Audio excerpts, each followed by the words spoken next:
Ba dương nương riêng chùm môi khía bạt chùm non chươngใน bari จะสานในថ្ងៃនេះដូចជាជំនាន់លោកណូអេបាទនៅក្នុងព្រះគម្ពីរម៉ាថាយចំពុកបាទខ37បានប្រាប់ថាត្បិតកាលណាកូនមនុស្សមក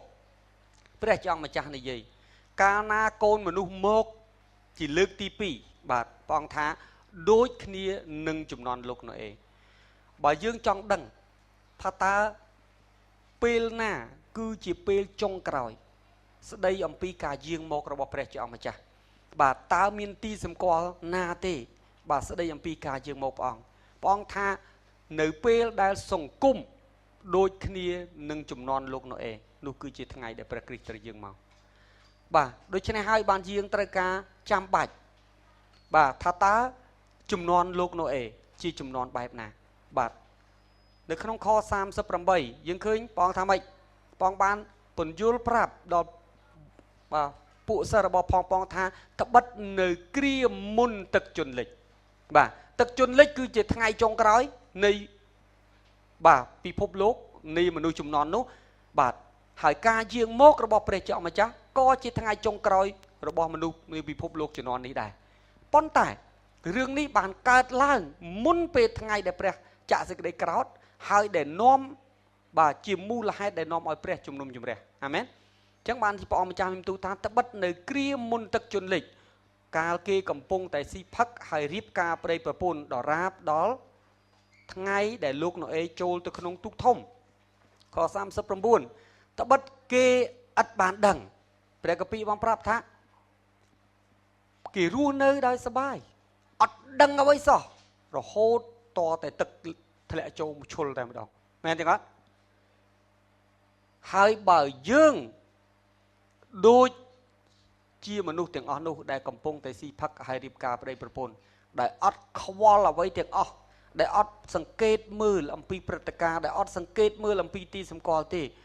នៅថ្ងៃដែលព្រះគ្រីស្ទជាអង្គម្ចាស់យាងមកបាទយើងអត់បានដឹងឡើយអាមែនដែលព្រះអង្គម្ចាស់មានបន្ទូលថាសម្រាប់អ្នកទាំងអស់នោះព្រះអង្គយាងមកដោយចោលប្លន់អញ្ចឹងអត់មែនចឹងអត់ដូចគ្នាព្រះអង្គថាពួកគេដូចគ្នាបាទគឺគេអត់បានដឹងថាពេលណានឹងទឹកជន់ឡើងទេរហូតតតែទឹកឡើងមកហើយនាំយកគេទៅអស់ទៅព្រះអង្គថានោះដល់កាលណាកូនមនុស្សមកព្រះគម្ពីរខ39ដល់ពេលដែលកូនមនុស្សមកដូចគ្នាព្រះអង្គនិយាយថាដូចគ្នាមែនចឹងអត់បាទយើងឃើញតើជំនាន់លោកណូអេជាជំនាន់យ៉ាងណាទី2តើស៊ីផឹកហើយរៀបការប្តីប្រពន្ធបែបណាដែលព្រះមិនគាប់ប្រតិដំបូងដើម្បីឲ្យយើងអាចយល់អត្ថបទនេះបានយើងត្រឡប់បាទទៅកាន់ព្រះគម្ពីរលោកុបាទជំពូក6ប៉ុន្តែសេចក្តីអធិប្បាយនៅថ្ងៃនេះវាចម្លែកសម្រាប់តិចលោកអ្នកបងប្អូនបាទប្រហែលជាលោកអ្នកបងប្អូនពិបាកនឹងទទួលហើយខ្ញុំមិនបង្ខំឲ្យលោកអ្នកបងប្អូនទទួលទេប៉ុន្តែខ្ញុំគ្រាន់ឲ្យលោកអ្នកបងប្អូនទទួលស្ដាប់សិនហើយយកទៅពិចារណាពីព្រោះព្រះគម្ពីរសុភាសិតចំពុក18ខ13បានប្រាប់ថាអ្នកណាដែលឆ្លើយមុនដែលស្ដាប់នោះគឺជារឿងឆ្កួតបាទហើយក៏ជាសេចក្តីខ្មាស់ផងដូច្នេះកុំឆាប់បដិសេធទទួលយកទៅស្ដាប់ហើយពិចារណាបាទពីព្រោះបើស្ដាប់ហើយមិនពេញចិត្តស្ដាប់ហើយមិនឯកភាពបោះបង់ចោលប៉ុន្តែបើសិនជាលោកអ្នកមិនទាន់បានស្ដាប់ផងហើយស្រាប់តែយើងមានប្រតិកម្មបាទអានេះមានន័យថាព្រះគម្ពីរប្រាប់ថាអរិយាបថហ្នឹងជាអរិយាបថដែលអត់ត្រឹមត្រូវទេអាមែនណានេះគឺជាអ្វីដែលព្រះគម្ពីរបានពិចារណាឥឡូវយើងត្រឡប់ទៅកាន់ព្រះគម្ពីរលោកុបាទខ្ញុំចង់ឲ្យលោកអ្នកបងប្អូនអានព្រះគម្ពីរលោកុបាទជំពូក6ខ1រហូតដល់ខ5បាទលោកុបាទជំពូក6ខ1រហូតដល់ខ5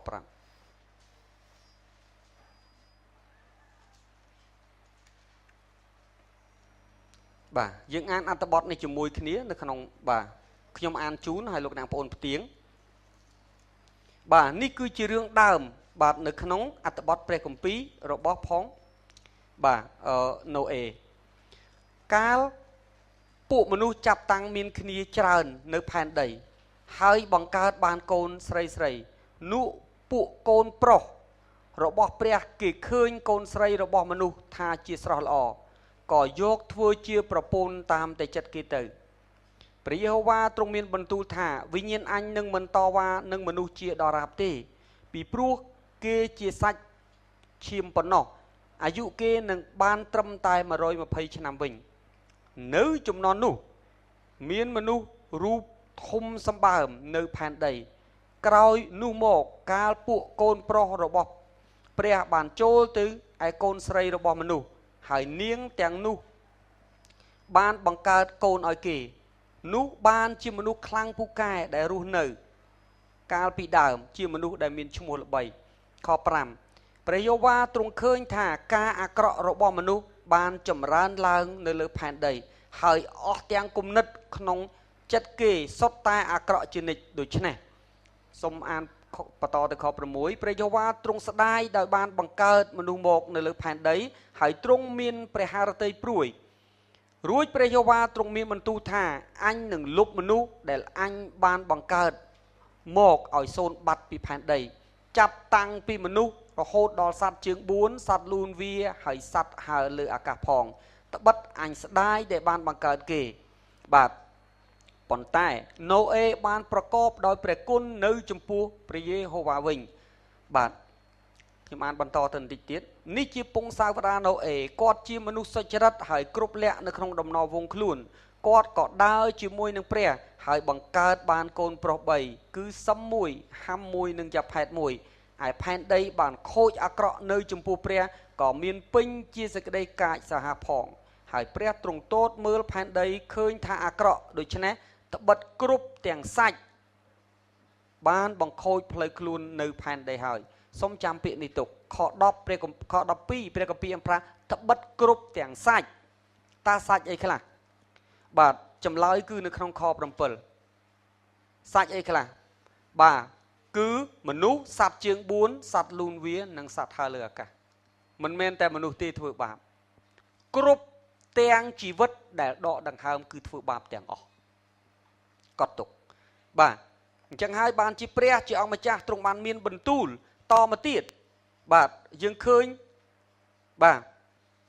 នៅក្នុងអត្ថបទព្រះគម្ពីរបាទខ13ព្រះយេហូវ៉ាទ្រង់មានបន្ទូលនៅរអេអស់ទាំងសាច់ផុតនឹងត្រូវផុតពីមុខអញទៅត្បិតផែនដីបានពេញដោយសេចក្តីកាចសាហាវដោយសារគេបាទយើងឃើញព្រះគម្ពីរប្រាប់ថាផែនដីបានរងគ្រោះបានកាចបានខូចអាក្រក់ដោយសារគ្រប់ទាំងសាច់គឺមានអ្នកណាមានមនុស្សមានសត្វលូនវាសត្វហើរលើអាកាសនិងសត្វជើង4ហើយតមកទៀតមើលអញនឹងបំផ្លាញគេជាមួយនឹងផែនដីបាទហើយបន្តមកមានអត្ថបទដែលព្រះគម្ពីរប្រាប់ថាព្រះអង្គនឹងដកយកជីវិតមនុស្សសត្វទាំងអស់អ្នកណាដែលដកដង្ហើមតាមរុនច្រមុះគឺព្រះអង្គដកចោលទាំងអស់ពីព្រោះទាំងអស់គ្នាបានធ្វើបាបមិនមែនតែមនុស្សទេបាទអញ្ចឹងយើងឃើញនៅក្នុងព្រះគម្ពីរបានប្រាប់ថាមនុស្សបានចម្រើនឡើងហើយកូនប្រុសរបស់ព្រះទៅយកកូនស្រីរបស់មនុស្សធ្វើជាប្រពន្ធបាទពាក្យកូនប្រុសរបស់ព្រះជាអង្គម្ចាស់បាទនៅក្នុងភាសាហេប្រឺមានន័យថាបេនេអាបាទហាអេឡូហ៊ីមបាទនេះគឺជាភាសាដើមរបស់ផងព្រះគម្ពីរបាទបេនេហាអេឡូហ៊ីមនេះគឺជាភាសាហេប្រឺដែលពាក្យនេះមានន័យស្មើនឹងពាក្យថាទេវតានៃព្រះបាទអញ្ចឹងពាក្យ Son of God កូនព្រះបាទកូនប្រុសរបស់ផងព្រះឬក៏កូនព្រះនេះគឺពាក្យដើមនឹងស្មើនឹងពាក្យហ្នឹងហើយពាក្យហ្នឹងមានន័យជាភាសាបាទថាជាទេវតាហើយមិនមែនតែក្នុងព្រះគម្ពីរលោកុបាទជំពូក6នេះទេដែលនិយាយថាពួកទេវតាព្រះអង្គហៅថាជាកូនព្រះនៅក្នុងព្រះគម្ពីរយោបជំពូក1ខ6លោកអ្នកបងប្អូនចាំទេកាលពួកកូនប្រុសរបស់ផងព្រះបានជួបជុំគ្នាមែនអត់ហើយសាតាំងក៏បាននៅក្នុងចំណោមនោះដែរមែនទេបាទយើងដឹងថាអត់ទាន់មានមនុស្សណារស់ពីស្លាប់ឡើងវិញទៅនៅឋានសួគ៌ទេតាំងពីសម័យលោកអាដាមដល់ថ្ងៃនេះចុះព្រះអង្គប្រជុំជាមួយអ្នកណាប្រជុំជាមួយមនុស្សឬប្រជុំជាមួយទេវតាគឺប្រជុំជាមួយពលបរិវារនៅឋានសួគ៌នៅក្នុងព្រះគម្ពីរយោបជំពូក2ខ1គម្ពីរយោបជំពូក38ខ7សុទ្ធតែនិយាយសំដៅទៅលើទេវតាដែលនៅឋានសួគ៌ទាំងអស់បាទដូច្នេះពាក្យកូនប្រុសរបស់ផងព្រះដែលនៅក្នុងព្រះគម្ពីរលោកុបាទបាទ បាទកូនប្រុសរបស់ផងព្រះនេះគឺចង់សម្ដៅទៅលើពពួកទេវតា1/3បាទដែលប្រឆាំងបះបោទាស់ជាមួយព្រះដែលមានសាតាំងជាចៅហ្វាយរបស់ផងវាដែលបានចុះមកនោះមានមួយក្រុមមិនមែនទាំងអស់ទេមានមួយក្រុមទេវតាមួយចំនួនបាទតាមរយៈព្រះគម្ពីរហេណុកដែលជាព្រះគម្ពីរដែលជនជាតិយូដាប្រើមុនការយាងមករបស់ព្រះយេស៊ូវហើយក្រោយការយាងមកបន្តិចរបស់ព្រះយេស៊ូវបាទព្រះគម្ពីរនេះនៅរហូតដល់10ថ្ងៃហើយបកជាភាសាអង់គ្លេសផងបាទប៉ុន្តែគេមិនដាក់បញ្ចូលក្នុងព្រះគម្ពីរទាំង66កាន់លោកហេណុកបាននិយាយរៀបរាប់យ៉ាងច្បាស់លាស់ថាមានទេវតា200នាក់ដែលជាទេវតាបះបោបាននាំគ្នាចុះមកភ្នំមួយឈ្មោះភ្នំហឺម៉ូនគឺភ្នំភាគខាងជើងនៃប្រទេសអ៊ីស្រាអែលដែលជាព្រំប្រទល់អ៊ីស្រាអែលនិងលីបាណនសពថ្ងៃបាទហើយសពថ្ងៃនោះគឺជាការដ្ឋាននៃការស្រាវជ្រាវរបស់អង្គការសហប្រជាជាតិ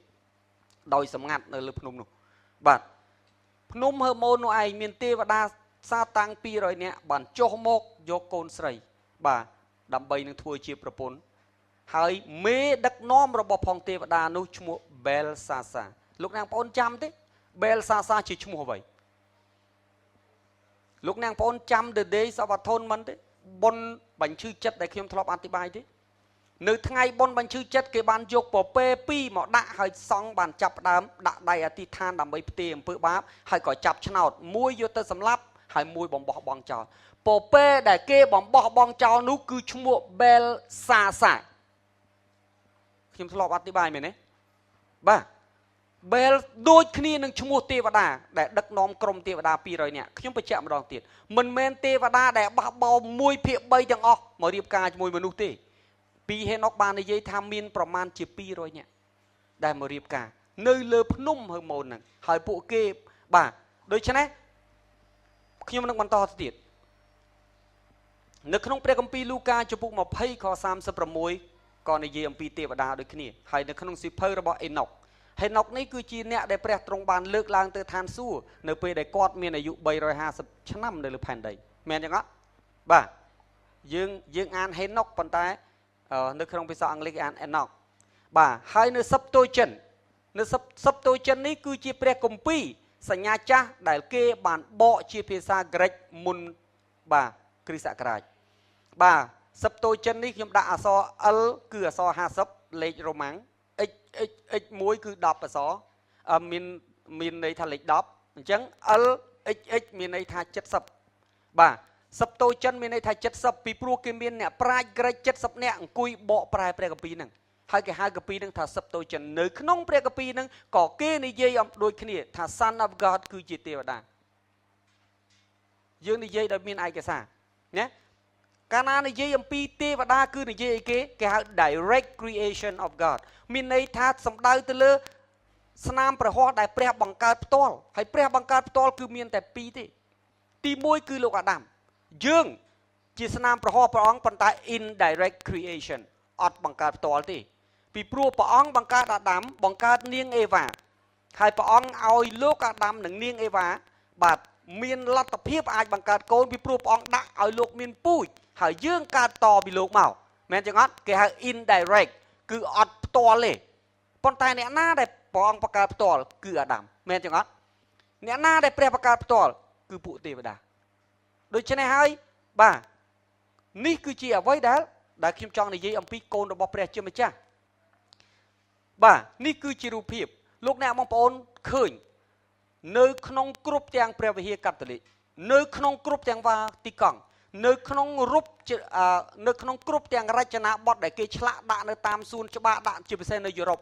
ហេតុអីបានជាមានគំនិតបែបនេះគ្រប់រូបភាពទាំងអស់គឺយកចេញពីព្រះគម្ពីរហេណុកមកទាំងអស់បាទមិនមែនជាការសម័យរបស់មនុស្សទេគឺយកចេញពីរឿងដើមបាទអំពីទេវតាបាទអញ្ចឹងពាក្យកូនស្រីនេះគឺបាទ daughters of man គឺមានន័យថាជាកូនរបស់លោកអាដាមប្រហែលជាលោកនាងបងនិយាយថាអូកូនលោកអាដាមជាអ្នកជឿព្រះសូមពិនិត្យមើលព្រះគម្ពីរឡើងវិញនៅក្នុងជំនួសវងអាដាមមានតែមនុស្ស2នាក់ប៉ុណ្ណោះដែលកោតខ្លាចដល់ព្រះជាអម្ចាស់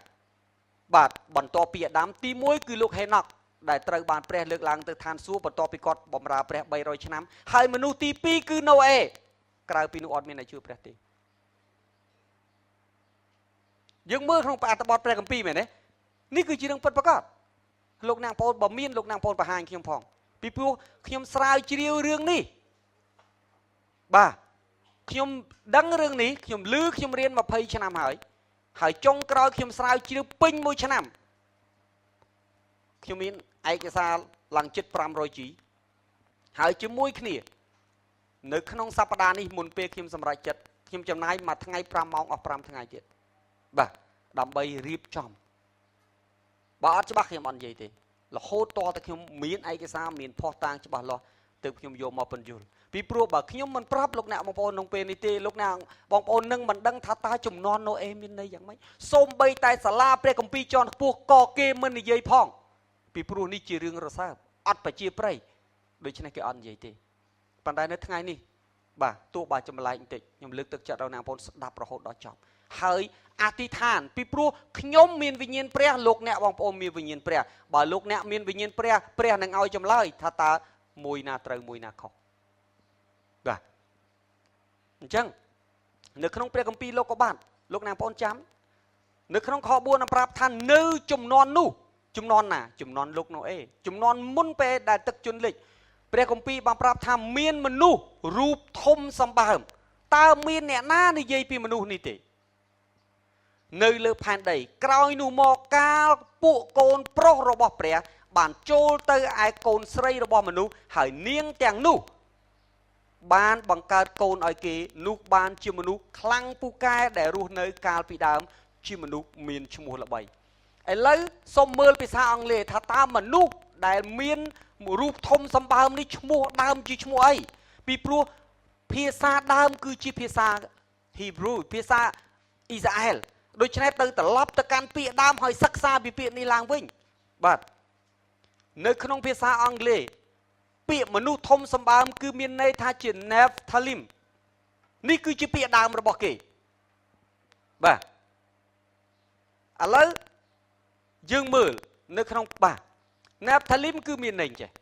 អ្នកដែលបាញ់ព្រួយនេះគឺមនុស្សយើងធម្មតាប៉ុន្តែ Nephthalim គឺសមោលទាំង3ហ្នឹងឯងបាទបងប្អូនឃើញនេះជា Nephthalim ជាពូជពងរបស់ផង Nephthalim គឺជាមនុស្សដែលជាទេវតារបស់ផងសាតាំងដ៏ជាខ្មាំងសត្រូវមកយកកូនស្រីរបស់ផងមនុស្សនៅលើផែនដីហើយភ័ស្តុតាងនេះមានរាប់លានភ័ស្តុតាងមិនមែនមួយភ័ស្តុតាងពីរភ័ស្តុតាងហើយត្រូវបានរកឃើញនៅគ្រប់ទីកន្លែងនៅផែនដីបាទនេះគឺជាក្បាលខ្មោចពិតប្រាកដដែលអ្នកបុរាណវិទ្យាបានរកឃើញលោកអ្នកបងប្អូនឃើញមានអាមេរិកកាំង2នាក់ដែលគាត់ជាអ្នកបុរាណវិទ្យាគាត់អង្គុយកកាយយ៉ាងម៉េចតូចជាងឆ្អឹងកករបស់ផងសាកសពដែលលាយបាត់ផងហើយឆ្អឹងនេះមិនមែនផ្លាស្ទិកទេគឺជាឆ្អឹងពិតប្រាកដដូច្នេះសម័យមើលគ្រាន់តែឆ្អឹងកកធំប្រហាក់ប្រហែលនឹងអ្នកដែលនៅបាទកំពុងតែអង្គុយខ្វេះដីហ្នឹងហើយលោកអ្នកបងប្អូនមើលមនុស្ស2នាក់អត់បាន1/3នៃក្បាលហ្នឹងផងមើលតទៅទៀតនេះគឺជាទារកនៅក្នុងផ្ទៃរបស់ Nephthalim បាទគឺដែលគេរកបានគេវះពីព្រោះនៅពេរូមានរូងភ្នំមួយដែលគេរកឃើញ Nephthalim ដែលជាសាកសពដល់រហូតដល់3000សាកសពហើយនៅទាំងសាច់ទាំងឆ្អឹងបាទអ្នកខ្លះមានផ្ទៃពោះផងនេះកូននៅក្នុងពោះអត់តាន់កើតបាទបងប្អូនមើលនេះគឺជា Nephthalim បងប្អូនមើលអ្នកដែលនៅក្បែរកំពុងតែរៀបគ្រងឆ្អឹងហ្នឹងគាត់ដាក់អីគេគាត់ដាក់ចដើឡើងដើម្បីរៀបបាទតើឆ្អឹងកម្ពស់ម៉ាណាបាទនេះគឺជាឆ្អឹងនេះគឺពីក្បាលជង្គង់មកតាគៀកបងប្អូនឃើញចិត្តកម្ពស់មនុស្សទេឃើញគាត់កាន់ទេបាទហើយគេយកឆ្អឹងមកប្រៀបធៀបឃើញអត់នេះគឺជាឆ្អឹងរបស់ Nephthalim បាទហើយមនុស្សក្រុមផ្សេងគ្នាប្រទេសផ្សេងគ្នាជាអ្នករកឃើញអ្នកខ្លះភ្នែក1អ្នកខ្លះភ្នែក2មានភ្នែក1ហើយនេះគឺជាភ្នែកពិតប្រាកដមិនមែនគ្រាន់កុនលេងទេឆ្អឹងមានពិតប្រាកដគឺភ្នែកចំកដាលហ្នឹងតែម្ដងបាទហើយអ្នកខ្លះមកមានស្នែងអញ្ចឹងទៀតពីព្រោះជា hybrid រវាងមនុស្សនិងសត្វមនុស្សទេវតាប៉ុន្តែកូនចៅដំណវង្សបាទ កន្លែងនឹងឯងដែលព្រះគម្ពីរប្រាប់ថាគ្រប់ទាំងសាច់ហេតុអីទាំងសត្វជើង4ក៏មានបាបទាំងសត្វហើរលើអាកាសក៏មានបាបហើយទាំងសត្វលូនវាក៏មានបាបពីព្រោះអីពួក Nephilim នឹងឯងអីគេបាទបានរួមសម្ព័ន្ធភាពជាមួយមនុស្សហើយជាមួយសត្វហើយលើសពីនឹងទៅទៀតពួកគេបានបង្កើតបាទគេមានបច្ចេកវិទ្យារបស់ផងគេដែលទំនើបជាងបច្ចេកវិទ្យារាល់ថ្ងៃដែលអាចចាប់បញ្ចូលរវាង DNA របស់ផងមនុស្សនិង DNA របស់ផងសត្វដើម្បីបង្កើតគេហៅកូនកាត់ hybrid បាទយើងឃើញនៅក្នុងខ្សែភាពយន្តខ្លួនសេះតែខ្លួនសេះប៉ុន្តែក្បាលមនុស្សមែនទេបាទនោះមិនមែនជារឿងព្រេងទេគឺជារឿងដែលកើតនៅសម័យណូអេហើយរឿងទាំងអស់នោះថ្ងៃនេះនៅក្នុងពេលវេលាដែលលោកអ្នកបងកំពុងរស់នៅគេមានសមត្ថភាពអាចធ្វើបានទាំងអស់ពីព្រោះអ្នកបច្ចេកវិទ្យាអ្នកវិទ្យាសាស្ត្រគេដឹងតែម៉េច genetic ដែលនៅក្នុងខ្លួនខ្ញុំហើយលោកអ្នកបងប្អូនដែលយើងហៅអក្សរកាត់ថា DNA ដែលជាប្រភពនៃជីវិតរបស់ផងយើងនៅក្នុងខ្លួនឯងគឺជា digital អាចដកចេញអាចបំបែកហើយអាចបញ្ចូលថែមខ្លួនលោកអ្នកបងប្អូនត្រូវបានគេរកឃើញថាមានប្រព័ន្ធ software ដូចជា computer អញ្ចឹងហើយគេកំពុងតែមានបំណងចង់ upgrade ខ្ញុំហើយលោកអ្នកបងប្អូនដើម្បីបង្កើនចំនួន DNA នៅក្នុងខ្លួនលោកអ្នកបងប្អូនប្រយោជន៍ឲ្យលោកអ្នកបងប្អូនមានអាយុវែងជាងមុនសុខភាពល្អជាងមុនបាទប៉ុន្តែនេះមិនមែនជាការពិតឡើយខ្ញុំនឹងបាទហើយសម័យកាលនេះគេធ្វើបានទាំងអស់បាទសូមមើលបន្តទៅទៀតលោកអ្នកបងប្អូនឃើញស្ត្រីម្នាក់នេះនៅទាំងកវលជាប់តិចនៅទាំងសាច់នៅទាំងសក់ក្បាលលោកអ្នកបងប្អូនដឹងសូម្បីតែសក់ក្បាលសូម្បីតែស្បែកសូម្បីតែសាច់នៅពេលដែលគេយកទៅដាក់នៅក្នុងមន្ទីរពិសោធន៍អត់មានមនុស្សទេមិនមែនជាមនុស្សទេគេពិសោធន៍ទាំងពីយកសក់មនុស្សដែលបានស្លាប់ជាយូរឆ្នាំហើយទៅពិសោធន៍គេបានយកសាច់យកឆ្អឹងគេយកទៅពិសោធន៍គ្រប់បែបយ៉ាងគេឃើញថាពួកនេះគ្មាន DNA ណាមួយជាដែលបញ្ចង្អុលបង្ហាញថាជាប្រភេទមនុស្សឡើយហើយមនុស្សទាំងអស់នេះដែលគេហៅ Nephilim hybrid នេះអត់មានសេចក្តីសង្គ្រោះទេបាទពួកនេះបាទមិនមែនជាការកើតពីព្រះជាម្ចាស់ហើយក៏អត់មានត្រូវការប្រែចិត្តអីទាំងអស់បាទពីព្រោះនេះកើតឡើងពីទេវតាដែលក្បត់ទាស់នឹងព្រះបាទគោលបំណងរបស់ផងពួកនឹងគេធ្វើអីគឺបំផ្លាញពូជរបស់ស្ត្រីនៅក្នុងព្រះគម្ពីរលោកុបាទចំពុក3ខ15កុំឲ្យព្រះមេស៊ីអាចមកកើតបានយល់ឲ្យច្បាស់នេះរូបភាពលោកអ្នកបងប្អូនឃើញឥឡូវខ្ញុំឲ្យលោកអ្នកបងប្អូននេះគឺជាឆ្អឹងពិតប្រាកដលោកអ្នកបងប្អូនឃើញអាតូចបំផុតនោះគឺមនុស្សធម្មតាកម្ពស់អមរាម1.2 ម៉ែត្រនេះស្តង់ដារមនុស្សធម្មតាគឺតូចជាងគេបាទគេហៅ present day man មនុស្សធម្មតាហើយបន្តមកទៀត Nephilim គឺមានកម្រិតខ្ពស់ផ្សេងគ្នាបាទរូបមួយនេះមាន15 feet បាទសូមចាំថា6 feet គឺស្មើនឹង7.2 ម៉ែត្ររួចហើយ1.8 ម៉ែត្ររួចហើយចុះ15 feet ហើយគេរកឃើញនៅណាគេប្រាប់យើងគេរកឃើញនៅទួគីនៅចុងបាទឆ្នាំ1950គេប្រាប់កន្លែងទៀតប្រាប់កន្លែងរកឃើញទៀតបាទហើយមួយទៀតគឺអីគេបាទគឺ8 feet ចុច 6ត្រូវបានគេរកឃើញនៅណាបាទគេបានរកឃើញនៅរ៉ូមនៅឆ្នាំ235បាទទៅឆ្នាំ238នេះគេរកឃើញនៅអ៊ីតាលីតែម្ដងគ្រោងឆ្អឹងនីមួយគឺត្រូវបានរកឃើញនៅកន្លែងផ្សេងគ្នាហើយនៅពេលដែលគេយកមកដាក់គេឃើញ record នៃកម្ពស់ខុសគ្នាទាំងអស់បាទយើងឃើញបាទនេះជាកុលយាតដែលប្រយុទ្ធជាមួយដាវីតដែលគេបានរកឆ្អឹងឃើញគឺ 10.6 feet បាទនៅក្នុងព្រះគម្ពីរសាមយូអែលខ្សែទី1ចំពុក17ខ4បាទនៅដែលរស់នៅឆ្នាំ1100មុនគ្រិស្តសករាជណាបាទប៉ុន្តែតទៅទៀតអកនេះបងប្អូនចាំទេជាស្ដេចដែលសោយរាជនៅតំបន់មួយឈ្មោះស្រុកបាសានបាទ ឈ្មោះស្រុកបាសាននៅក្នុងព្រះគម្ពីររបស់ផងយើងតើអកក៏រស់នៅយ៉ាងណានៅក្នុងព្រះគម្ពីរចោទយកថាចំពុក3ខ11បាទគឺនៅឆ្នាំប្រមាណជា1400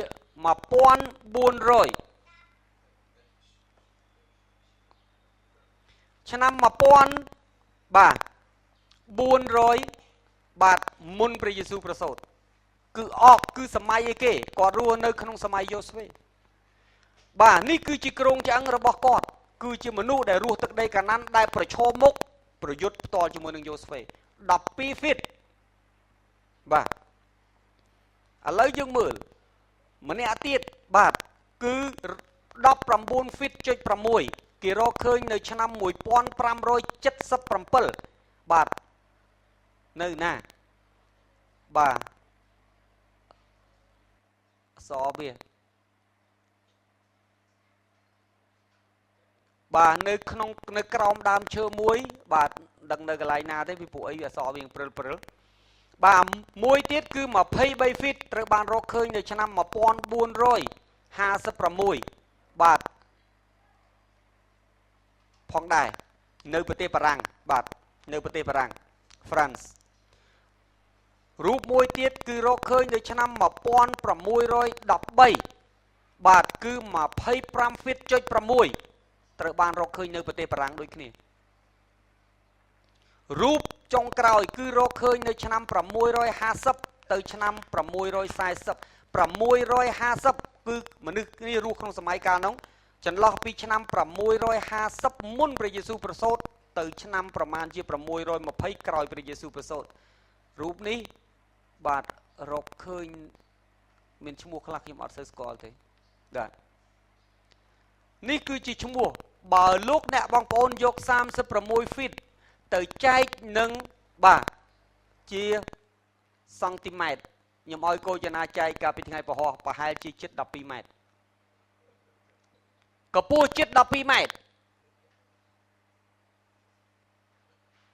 នេះគឺជា Nephilim គេរកឃើញក្នុងឆ្នាំផ្សេងគ្នាហើយរូបនេះរកឃើញពាសពេញផែនដីគ្រប់កន្លែងទាំងអស់តាមការសិក្សាស្រាវជ្រាវគឺដំបូងមនុស្សទាំងអស់នេះកើតនៅក្នុងតំបន់តែមួយគឺជាទឹកដីកាណាន់ដែលជាទឹកដីសន្យាដែលព្រះប្រទានឲ្យអ៊ីស្រាអែលនោះឯងប៉ុន្តែនៅពេលដែលលោកយូស្វេបានចាប់ផ្ដើមកាប់សម្លាប់ពួកនេះតាមបញ្ជារបស់ផងព្រះចောင်းម្ចាស់ដើម្បីបោះសម្អាតពីផែនដីនេះអ្នកដែលអត់មានលទ្ធភាពតដៃពួកគេបានធ្វើដំណើរឆ្លងកាត់មហាសមុទ្រទៅកាន់តំបន់ផ្សេងហើយធ្វើឲ្យពួកនេះពាសពេញផែនដីទាំងអស់នេះគឺជាអ្វីដែលគេបានធ្វើការបាទឥឡូវយើងមើល Nephilim ភាសាអ៊ីស្រាអែលមានន័យថាម៉េច fallen angel យើងបដិសេធអត់បានពីព្រោះនេះជាឫសពាក្យ Nephilim ដែលនៅក្នុងព្រះគម្ពីរលោកុបាទចំពុក6ខ4ដែលគេបានកត់នៅក្នុងព្រះគម្ពីរគឺភាសារបស់ផងអ៊ីស្រាអែលមានន័យថាទេវតាដែលធ្លាក់ចុះមកបាទមកពីឫសកែវបាទឫសដើមពាក្យអីគេ Nepal បាទគឺមានន័យថាធ្លាក់ចុះឬក៏ត្រូវបានបណ្ដេញចេញឲ្យឆ្ងាយបាទហើយកូនចៅរបស់ផងពួកនេះឈ្មោះអីគេ Hagiborin នេះជាភាសាអ៊ីស្រាអែលគឺមានន័យថានៅពេលដែលទេវតានឹងមករស់នៅជាមួយនឹងកូនរបស់ផងមនុស្សហើយដូចជាប្តីជាប្រពន្ធដំណរវងរបស់ផងគេហៅថាបាទ Hagiborim ដែលមានន័យថា the mighty one អ្នកដែលមានអំណាចកន្លែងនឹងឯងដែលព្រះគម្ពីរលោកុបាទនិយាយថាម៉េចបង្កើតបាទជាមនុស្សខ្លាំងពូកែដែលរស់នៅកាលពីដើមមានឈ្មោះល្បីគឺពួកអីគេ Hagiborin នេះឯងគឺជាអីគេពូជពងដែលកើតឡើងពីសម្ព័ន្ធភាពរវាងទេវតាដែលធ្លាក់ចុះពីលើមេឃជាមួយនឹងស្ត្រីនោះឯងបាទហើយនៅ Septuagint នៅពេលដែលគេបកព្រះគម្ពីរពីភាសាអ៊ីស្រាអែលទៅជាភាសាក្រិកនៅមុននៃការយាងមកប្រសូតរបស់ព្រះយេស៊ូវបាទជនជាតិក្រិកបានប្រើពាក្យបដូរពាក្យ Nephilim នឹងទៅជា Gigantis បដូរពាក្យសូមចាំក្រិកមិនមែនជាភាសាដើមរបស់ព្រះគម្ពីរទេក្រិកជាភាសាដើមរបស់ព្រះគម្ពីរសញ្ញាថ្មីតែមិនមែនជាភាសាដើមរបស់ព្រះគម្ពីរសញ្ញាចាស់ទេ គាត់បកប្រែទៅពេលដែលគាត់បកប្រែពាក្យ Nephthalim នឹងគាត់បដូរទៅជាពាក្យថាណា Gigantis ដែលមានន័យថាយៈឬធំបាទប៉ុន្តែពាក្យនោះមានន័យប្រហាក់ប្រហែលតើពាក្យ Gigants បាទ Gigantis ឬក៏ Giant ហ្នឹងមកពីពាក្យឫសដើមអីគេបាទគឺ Gigas មកពីពាក្យថា Earthborn មានន័យថាមនុស្សដែលកើតនៅលើផែនដីពាក្យន័យដូចគ្នាបាទសំដៅទៅលើទេវតាដែលក្បត់នៅស្ថានសួគ៌បាទដែលមកយកប្រពន្ធហើយបង្កើតកូនកាត់ដែលភាសាបច្ចេកទេសហៅថា hybrid នៅក្នុងខ 9 នេះជាពូជពងរបស់ណូអេគាត់ជាមនុស្សសុចរិតហេតុអីបានជាព្រះជាម្ចាស់ថាណូអេសុចរិតឥឡូវសិក្សាពីពាក្យដែលព្រះចង់និយាយថាណូអេសុចរិតបែបម៉េចអ្នកខ្លះថាអូណូអេសុចរិតមិនក៏ដេកលបូតខោរៀនពាក្យនេះឲ្យយល់ណាព្រះគម្ពីរថានេះគឺជាពូជពងបាទរបស់ណូអេគាត់ជាមនុស្សសុចរិតហើយគ្រប់លក្ខនៅក្នុងដំណរវង្សលោកអ្នកបងប្អូននេះមិនមែនសុចរិតនៅក្នុងគ្រួសារគាត់ទេមិនមែនសុចរិតនៅក្នុងចំនួនគាត់ទេតែសុចរិតនៅក្នុងដំណរវង្សរបស់គាត់មើលដំណរវង្សមានន័យថាម៉េចពងសាវតាមានន័យថានៅក្នុងសាវតាខ្សែស្រឡាយគាត់គឺជាមនុស្សដែលសុចរិតអ្នកដតីអត់ទេខ្ញុំបានប្រាប់ថាណូអេពូជពងរបស់លោកអាដាមប៉ុន្តែនៅក្នុងពូជពងលោកអាដាមមានតែមនុស្ស2នាក់ប៉ុណ្ណោះដែលជឿព្រះគឺហេណុកដែលគាត់ថ្វាយខ្លួនបម្រើព្រះ300ឆ្នាំត្រូវបានព្រះលើកឡើងឋានសួគ៌ហើយណូអេគឺជាមនុស្សជំនាន់ទី2អាមែន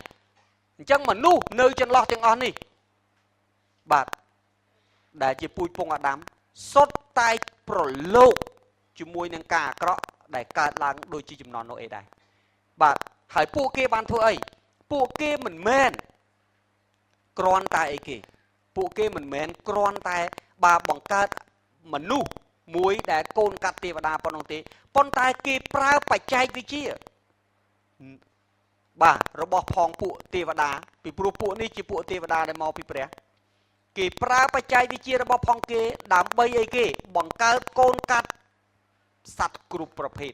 ទាំងសត្វហើរលើអាកាសទាំងសត្វបាទលូនវាទាំងសត្វជើង4លោកអ្នកបងប្អូនចាំទេដាយញូសឺស៊ីសាច់សត្វស៊ីសាច់អីសពបែបយ៉ាងគេជឿថាគឺពួកនេះជាអ្នកបង្កើតឡើងនៅក្នុងព្រះគម្ពីរបានប្រាប់ថាក្រោយទឹកលិចមានដាយញូសឺហើយមានភ័ស្តុតាងតែដាយញូសឺនោះហើយគេជឿថាដាយញូសឺនោះគឺជាដាយញូសឺដែលព្រះទ្រង់បានបង្កើតហើយដាយញូសឺនោះជាដាយញូសឺដែលស៊ីស្មៅទេនៅក្នុងសិលាចារឹកនៅក្នុងប្រាសាទតាព្រំក៏មានរូបដាយញូសឺដែរនៅក្នុងសិលាចារឹកខ្មែរក៏មានដាយញូសឺដែរប៉ុន្តែជាដាយញូសឺប្រភេទស៊ីស្មៅមិនមែនស៊ីសាច់ទេចុះដាយញូសឺដែលស៊ីសាច់ទាំងអស់នេះពួកណាបង្កើតគឺពួកនឹងជាអ្នកបង្កើតអញ្ចឹងហើយបានព្រះគម្ពីរគ្រប់ទាំងសាច់អត្ថបទព្រះគម្ពីរបញ្ជាក់មែនទេហេតុអីបានជាព្រះអង្គលុបទាំងសត្វដែរបើសិនជាគ្រាន់តែមនុស្សមករួមសម្ព័ន្ធភាពហេតុអីបានសត្វហើរលើអាកាសក៏មានទោសដែរហេតុអីបានសត្វលូនវាក៏មានទោសដែរពីព្រោះពួកគេ hybrid ទាំងអស់ហើយគេធ្វើឲ្យផែនដីច្របូកច្បល់កាចសាហាវអ្នកណាធំហែកស៊ីស្រាំងចិត្តយើងមើលពិភពដាយញូសឺនេះគឺជាអ្វីដែលព្រះគម្ពីរចង់និយាយបាទព្រះគម្ពីរបានប្រាប់ថាគ្រប់លក្ខនៅក្នុងដំណរវងរបស់គាត់បានដើរជាមួយនឹងព្រះឥឡូវសូមមើលពាក្យនេះជាភាសាអង់គ្លេស New King James គាត់ពាក្យគ្រប់លក្ខដែលព្រះគម្ពីរប្រើគេប្រើពាក្យបាទថា perfect បាទឥតខ្ចោះលោកអ្នកបងចាំទេអ្វីដែលព្រះចង់និយាយគឺនិយាយអំពី DNA នៅក្នុងខ្លួនរបស់លោកណូអេជាការពិតគាត់ដើរជាមួយព្រះគាត់បម្រើព្រះគាត់សុចរិតបាទខាងឯជំនឿប៉ុន្តែព្រះចង់ពន្យល់ប្រាប់យើងថាមនុស្សនៅក្នុងសម័យនោះ DNA នៅក្នុងខ្លួនរបស់គេលែងសុទ្ធអស់ហើយស្ដាប់តន់កន្លែងហ្នឹងអត់គឺ DNA នៅក្នុងខ្លួនគេលែងសុទ្ធអស់ហើយ DNA របស់ផងគេសិតតែ hybrid សិតតែពាក់ព័ន្ធបាទជាមួយនឹងរឿងទេវតារឿងកូនកាត់ទាំងអស់មានតែ DNA របស់ណូអេនិងគ្រួសាររបស់គាត់ដែលជា DNA ដើមដែលរក្សាពីព្រះមកនេះគឺជាអ្វីដែលព្រះចង់និយាយស្ដាប់តន់ណាកន្លែងនេះបាទហើយ DNA ទាំងអស់លោកអ្នកបងប្អូនវាដូចជាចដើអញ្ចឹង DNA ទាំងអស់សុទ្ធតែមានអក្សររបស់វានៅក្នុង DNA នេះជីវិតលោកអ្នកបងប្អូននៅក្នុងនេះទាំងអស់តាំងពីពណ៌សក់សម្បុរស្បែកពណ៌ភ្នែកតាំងពីចរិតលក្ខណៈអ្វីទាំងអស់គឺនៅក្នុង DNA ទាំងអស់ឥឡូវនេះគេដឹងថា DNA មួយខ្សែដែលនៅក្នុងខ្លួនរបស់ផងយើងតើកន្លែងណាមួយគឺពណ៌សក់គេចង់បដូរយើងពីខ្មៅឲ្យទៅជាសក់ពណ៌តុងដែងបានភ្លាមនៅពេលដែលគេដក DNA នឹងចេញឲ្យដាក់ DNA ពណ៌តុងដែងចូលតាប់តណាកន្លែងបាទគេមានលទ្ធភាពហើយលទ្ធភាពធ្វើតាំងពីសម័យលោកណូអេមកមិនមែនទឹមធ្វើសម័យនេះលោកអ្នកបងចាំសាស្ត្រាទេតាស្រេចសាឡម៉ូននិយាយថាម៉េចគ្មានអ្វីថ្មីនៅក្រោមកម្ដៅថ្ងៃទេយើងចាំទេរឿងទាំងអស់កើតឡើងដដែលថ្មីសម្រាប់ចំនួនយើងប៉ុន្តែរឿងនេះវាសល់ពីចំនួនចាស់មកទេរឿងទាំងអស់កើតឡើងដដែលខ្ជាន់មែនចឹងអត់ព្រះគម្ពីរសាស្ត្រានិយាយបាទកុំឲ្យគិតថាចំនួនយើងជាចំនួនថ្មីបាទនៅក្នុងលំហអាកាសខ្ញុំគ្រាន់តែជម្រាបលោកអ្នកបងប្អូនសូម្បីតែអតីតផ្កាយរណបកាលពីបុរាណក៏មានបន្សល់កាកសំណល់ទុកនៅលើលំហអាកាសដែរដែលមនុស្សសម័យនោះប្រើគេរកឃើញគេថតបានបាទអត់មានរឿងអីថ្មីសូម្បីតែគ្រឿងយន្តគ្រឿងចាក់ធំអ្នកបុរាណវិទ្យារកឃើញទាំងអស់វិទ្យាសាស្ត្របានកើតឡើងដល់កម្រិតកំពូលមុនពេលដែលព្រះបំផ្លាញមិនតែសម័យយើងនេះទេបាទ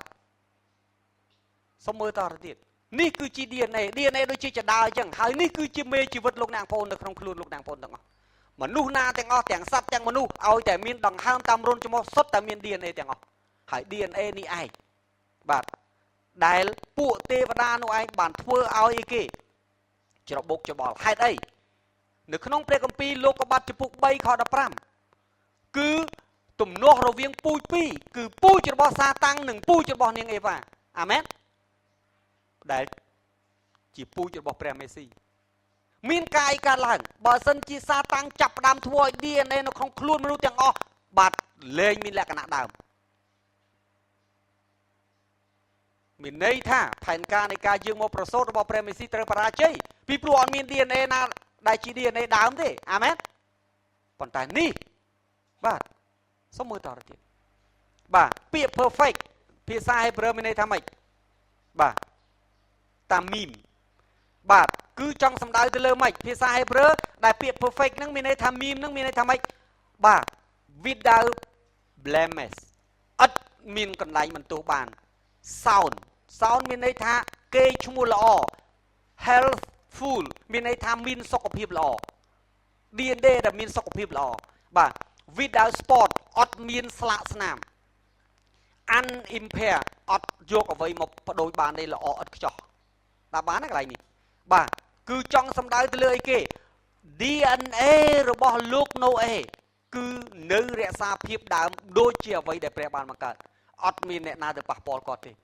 នោះជាហេតុផលដែលព្រះពលិចផែនដីហើយជ្រើសរើសគ្រួសារ DNA ដើម្បីចាប់ផ្ដើមប្រវត្តិសាស្ត្រមនុស្សសាជាថ្មី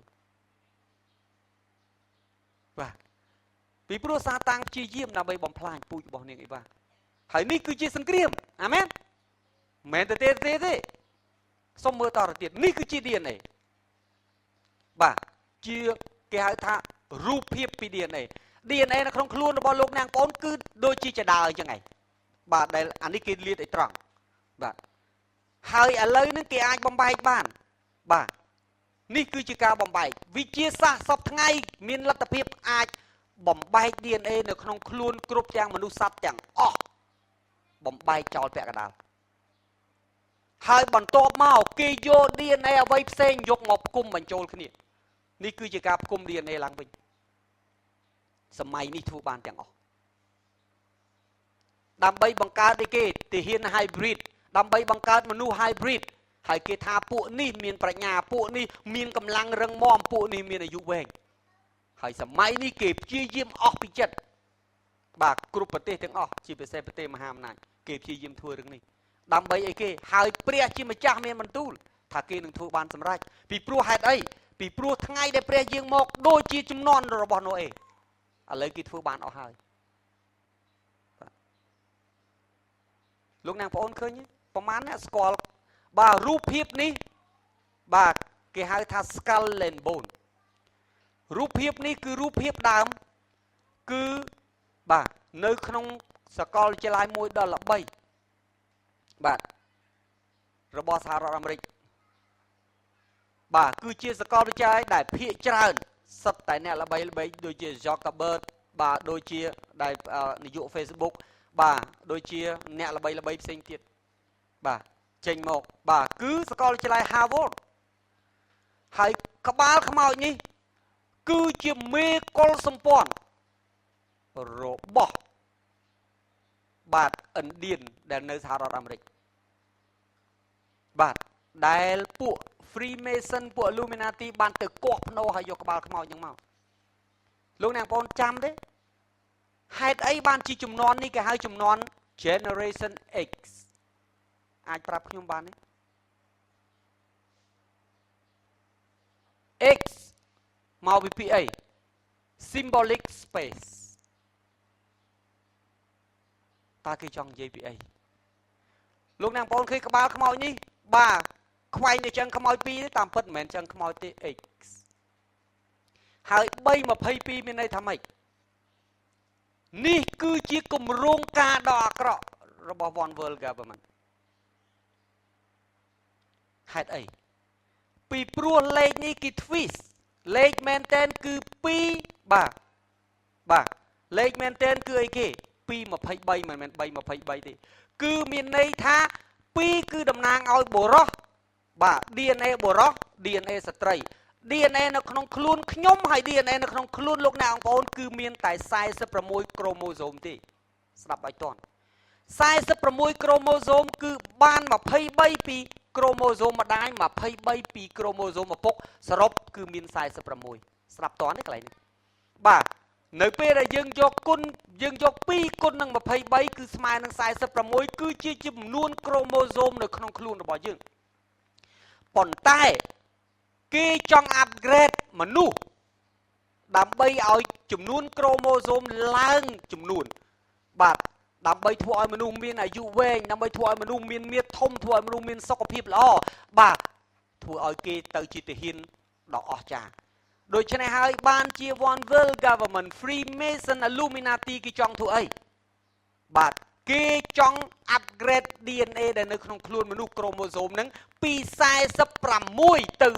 66ដូច្នេះហើយបានជាមានន័យថាម៉េចមានន័យថា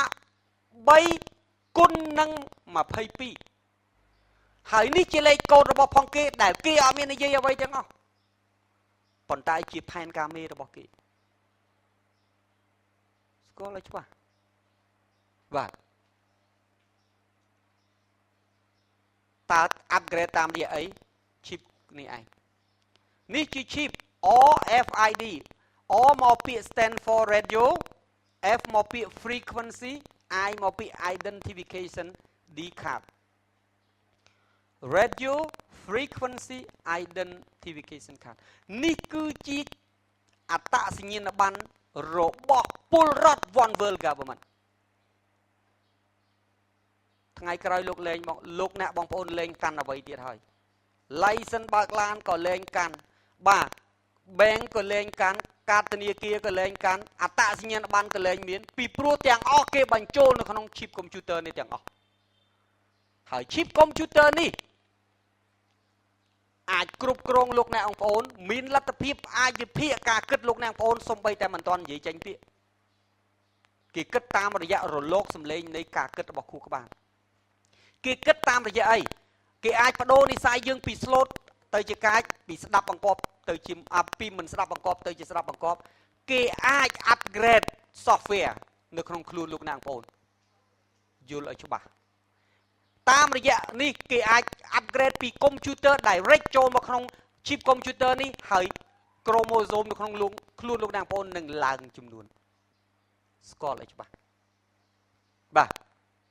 ហើយ DNA នេះឧបករណ៍ដែលគេរកឃើញនៅក្នុង chip នេះអត់មាននៅលើផែនដីទេមានលោកម្នាក់ឈ្មោះ LA Marzulli គាត់គឺជាសមាជិកនៃពួកគេហៅ New Age Movement មុនពេលដែលគាត់ជឿព្រះគឺពួកសាសនាខុសឆ្គង នៅឆ្នាំ73 1973បាទគេមានការប្រជុំធំមួយបាទរបស់ផង New Age Movement ហើយគេមានមនុស្សម្នាក់ដែលមេដឹកនាំគេហៅថាព្រះបាទដើម្បីអង្គុយពន្យល់អីសពបែបយ៉ាងក្រោយមកមានមនុស្សម្នាក់គាត់ចាប់ផ្ដើមមានអ្វីពកនៅក្នុងដៃហើយគាត់ទៅជួបដុកទ័រឃើញថាគាត់មានពកក្នុងដៃគាត់សួរមានរឿងអីកើតឡើងគាត់ថាគាត់អត់ដឹងទេប៉ុន្តែមុនពេលមានកើតនេះគាត់យល់សពឃើញមាន UFO គាត់យល់សពឃើញមានពួក alien មកជួបហើយនិយាយជាមួយគាត់ហើយនៅពេលដែលគាត់ងើបឡើងគាត់មានអញ្ចឹងហើយនៅពេលដែលគេចាប់ផ្ដើមបំរុងវះកាត់គេវះកាត់អត់បានទេត្រូវបំផ្លាញបាទប្រព័ន្ធវិទ្យុសកម្មចោលសិនទើបអាចវះកាត់បាននៅពេលដែលគេខ្វាត់កាត់ដកចេញមកគឺជាដុំខ្មៅទូច3ដុំដែលបែកចេញពីគ្នាដូចដុំធ្យូងអញ្ចឹងនៅពេលដែលគេទុកវាចោលស្អែកឡើងវារត់ចូលរកគ្នាឡើងវិញទៅជារបស់តែមួយនៅពេលដែលគេយកវាទៅពិសោធន៍សារជាតិនេះមានតែនៅម៉ាទេអត់មាននៅលើផែនដីឡើយបាទ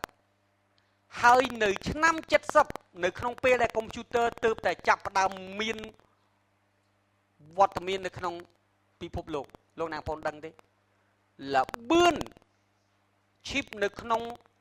បរោះម្នាក់ដែលគេវះនេះគឺលឿនជាងសពថ្ងៃ100 ដងតាំងពីឆ្នាំនោះនេះគឺជាអ្វីបាទហើយក្រោយមក DNA ម៉ាស៊ូលីនោះ30 ឆ្នាំមុនព្រះមានបន្ទូលទៅកាន់គាត់ក្រវិជឿព្រះអង្គប្រាប់ថាស្រាវជ្រាវនេះហើយគាត់គឺជាម្នាក់ដែលជំនាញដែលស្រាវជ្រាវតាក់ទងរឿង Natalim នឹងឯងហើយគាត់ក៏តាក់ទងរឿងបាននឹងដែរលោកអ្នកបងដឹងទេនេះគឺជារូបភាពជីបឃើញតូចជាងក្រមអង្គធំជាងក្រមអង្គតែបន្តិចទេនេះក្រមអង្គឃើញគេដាក់នៅក្បែរហ្នឹងទេបាទគេដាក់នៅកន្លែងដៃណាគឺដាក់នៅប្រឡោះដៃលោកអ្នកបងនេះប្រហែលជានៅក្នុងកដៃបាទគេដាក់មាន2 3ប្រភេទកូនង៉ែតដែលគេកើតមកគេមានគេហៅ RFID ink គឺក្មេងគេចាប់យកមកគេ scan barcode នឹងកែងជើងវាតែម្ដងអានោះគឺជាប្រភេទទឹកនៅយុរ៉ុបគឺកើតមកដាក់អញ្ចឹងទាំងអស់មាន RFID មួយយ៉ាងទៀតជា plastic ដែលស្ដើងមែនទែនវិស័យនឹងស្ដើងយកមកបិទលើថ្ងាលលោកណាបងបកលែងចេញហើយបាទមើលអត់ឃើញទៀតដូចស្បែកអញ្ចឹងគេបង្កើតឲ្យខ្ញុំមានរូបភាពនឹងទាំងអស់បាទហើយនេះជាប្រភេទចាស់នៃការពិតហើយនេះគឺជាអត្តសញ្ញាណប័ណ្ណដែលនឹងស្វាគមន៍លោកអ្នកបងនៅឆ្នាំ2018ឬ2019សម្រាប់កម្ពុជាខ្ញុំអត់និយាយប្រទេសផ្សេងប្រហែលជា2017គេដាក់ហើយឥឡូវនេះគេពិសោធន៍ដោយសារអីកាយនៅ New Zealand គេដាក់លើឆ្កែដើម្បីអីគេកាលណាឆ្កែគេបាត់គេមើលតាម GPS វានៅណាបាទនេះគឺជាអ្វីในព្រះគម្ពីរសូមមើលនៅក្នុងព្រះគម្ពីរយូដាសគឺជាអ្នកណាប្អូនព្រះយេស៊ូវបង្កើតបាទគឺកូនពោះតែមួយជាមួយនឹងនាងម៉ារីតែគ្រាន់តែឪពុកផ្សេងគ្នាព្រោះព្រះយេស៊ូវអត់មានឪពុកយូដាសមែនទេហើយម្នាក់នេះឯងបាទគឺតែងតែសហការជាមួយនាងម៉ារីពេលខ្លះទៅចាប់ព្រះយេស៊ូវនៅពេលដែលព្រះអង្គកំពុងតែឆ្កាងពេលដែលព្រះអង្គកំពុងតែអធិប្បាយចាំទេនៅក្នុងអត្ថបទព្រះគម្ពីរគេប្រាប់ថាលោកគ្រូមានម្ដាយនិងប្អូនលោកមករកលោកអ្នកបងដឹងគេមករកទៅអីទេគេគិតថាព្រះយេស៊ូវទៅសាយពិសាទគេមកចង់ចាប់ព្រះយេស៊ូវដើម្បីយកទៅផ្ទះហើយព្រះយេស៊ូវនិយាយថាម្ដាយនិងបងប្អូនខ្ញុំគឺជាអស់អ្នកដែលកំពុងស្ដាប់ព្រះបន្ទូលហើយម្នាក់នេះក៏ជាមនុស្សម្នាក់ដែលឌឺព្រះយេស៊ូវរហូតនៅពេលព្រះយេស៊ូវនៅរស់បងអត្តធិការអាចារ្យនៅក្រុងយេរូសាឡឹមទេសិស្សបងចាំនៅនោះដែលអានកាពីប៉ះទេនេះគឺយូដាសគាត់ជឿព្រះយេស៊ូវនៅពេលដែលព្រះយេស៊ូវសុគតទើបគាត់ដឹងថាមិនមែនបងគាត់ទេគឺជាព្រះហើយគាត់ក៏ប្រែចិត្តធ្វើជាអ្នកបម្រើព្រះអង្គបាទគាត់និយាយយ៉ាងម៉េច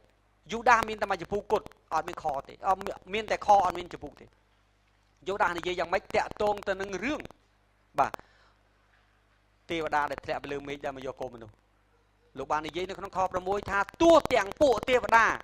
ដែលមិនបានរក្សាសន្តានដើមរបស់ខ្លួន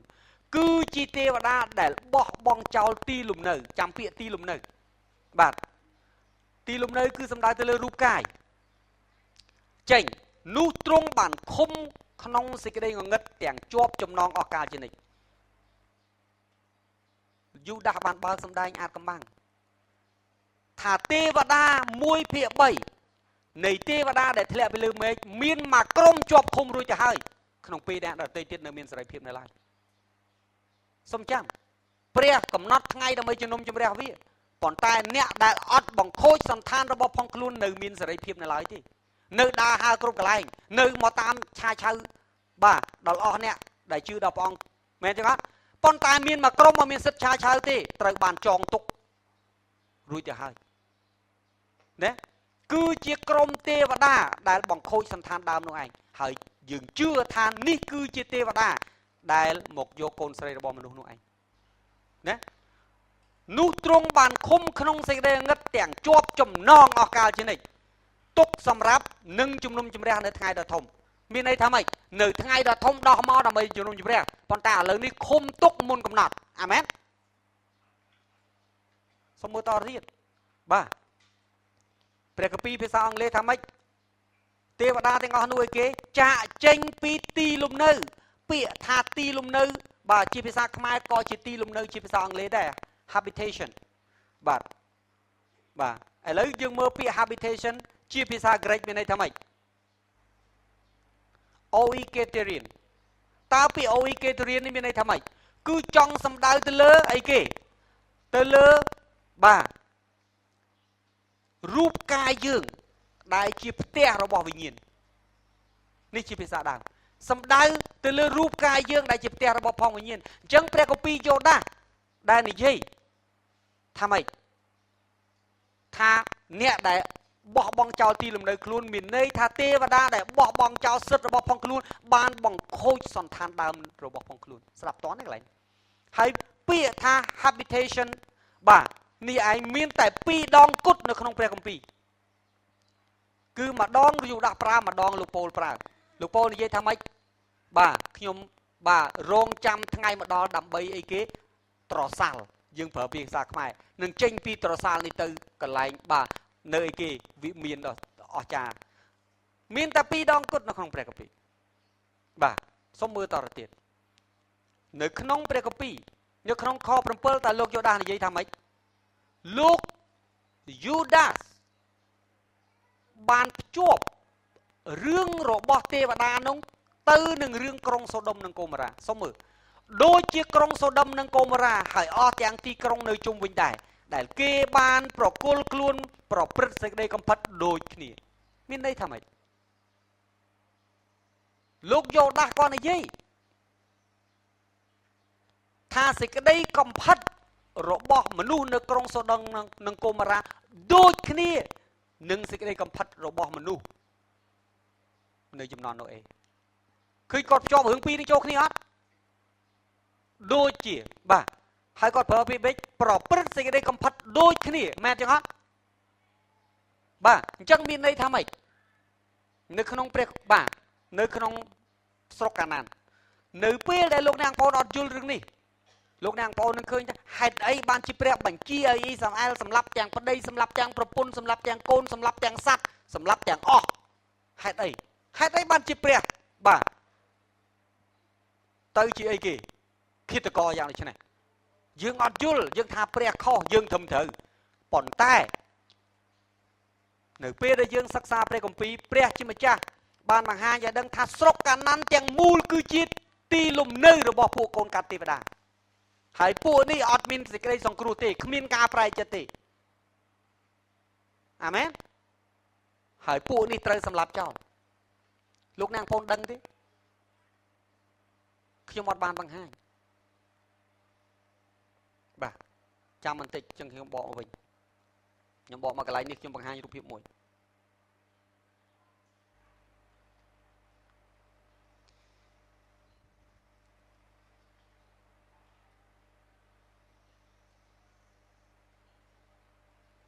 លោកអ្នកបងប្អូនចង់មកយករូបភាពមិនខ្វះបាទនេះគ្រាន់តែរូបភាពទូចមួយទេ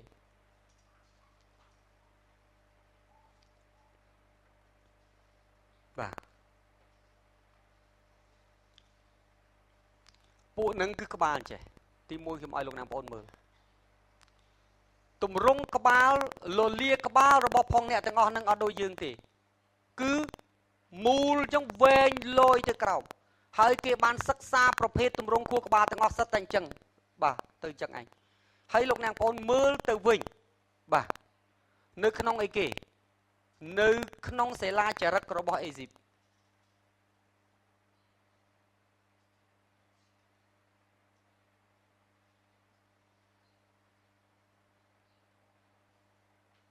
លោកអ្នកបងប្អូនចាំនេះគឺជាសិលាចារឹករបស់អេស៊ីបយើងឃើញទម្រង់ក្បាលមិនមែនម៉ូតសក់ទេគឺទម្រង់រលាក្បាលអញ្ចឹងតែម្ដងនៅពេលដែលគេសិក្សាធ្វើឲ្យយើងបានដឹងថាស្ដេចអេស៊ីបបុរាណអ្នកដែលសង់ពីរ៉ាមីតហើយនឹងស្ដេចអេស៊ីបបុរាណចំនួនជាពិសេសសំបីតែអីគេអ្នកដែលទាស់ជាមួយម៉ូសេស្ដេចដែលទាស់ជាមួយនឹងលោកម៉ូសេហ្នឹងបាទនៅក្នុងសម័យព្រះគម្ពីរនិកាម៉ាណាំងក៏ជាពួកណាប់ថាលីមដែរនេះគឺជារូបភាពនៅគ្រប់សិលាចារឹកទាំងអស់សិតតែរូបភាពអញ្ចឹងទាំងអស់បាទគឺមិនមែនមនុស្សទេមនុស្សមិនមែនម៉ូតសក់ទេមិនមែនក៏មិនមែនម៉ូតមួកដែរគឺទម្រង់ក្បាលអញ្ចឹងតែម្ដងបាទហើយនេះគឺជាអ្វីដែលបានពួកនេះត្រូវបានមនុស្សលើកដំកើងឲ្យទៅជាព្រះហើយពួកនេះសម្រាប់មនុស្សដើម្បីថ្វាយយ៉ាញ់បូជាគ្រប់ទាំងទីក្រុងគ្រប់ទាំងអាសនៈដែលពួកនេះថ្វាយបង្គំទាំងអស់គឺនៅពេលដែលគេទៅពិនិត្យមើលសិតតែយកសម្រាប់មនុស្សថ្វាយយ៉ាញ់បូជាទាំងអស់ដូច្នេះពូជនេះជាពូជរបស់ផងសាតាំងវាមានតែមួយបើយើងមិនបំផ្លាញសាតាំងមានសាតាំងផ្លាញយើងតែប៉ុណ្្នឹងទេនោះជាហេតុផលដែលព្រះជាអម្ចាស់ត្រូវឲ្យបោះសម្អាតនៅលើទឹកដីកាណានចេញ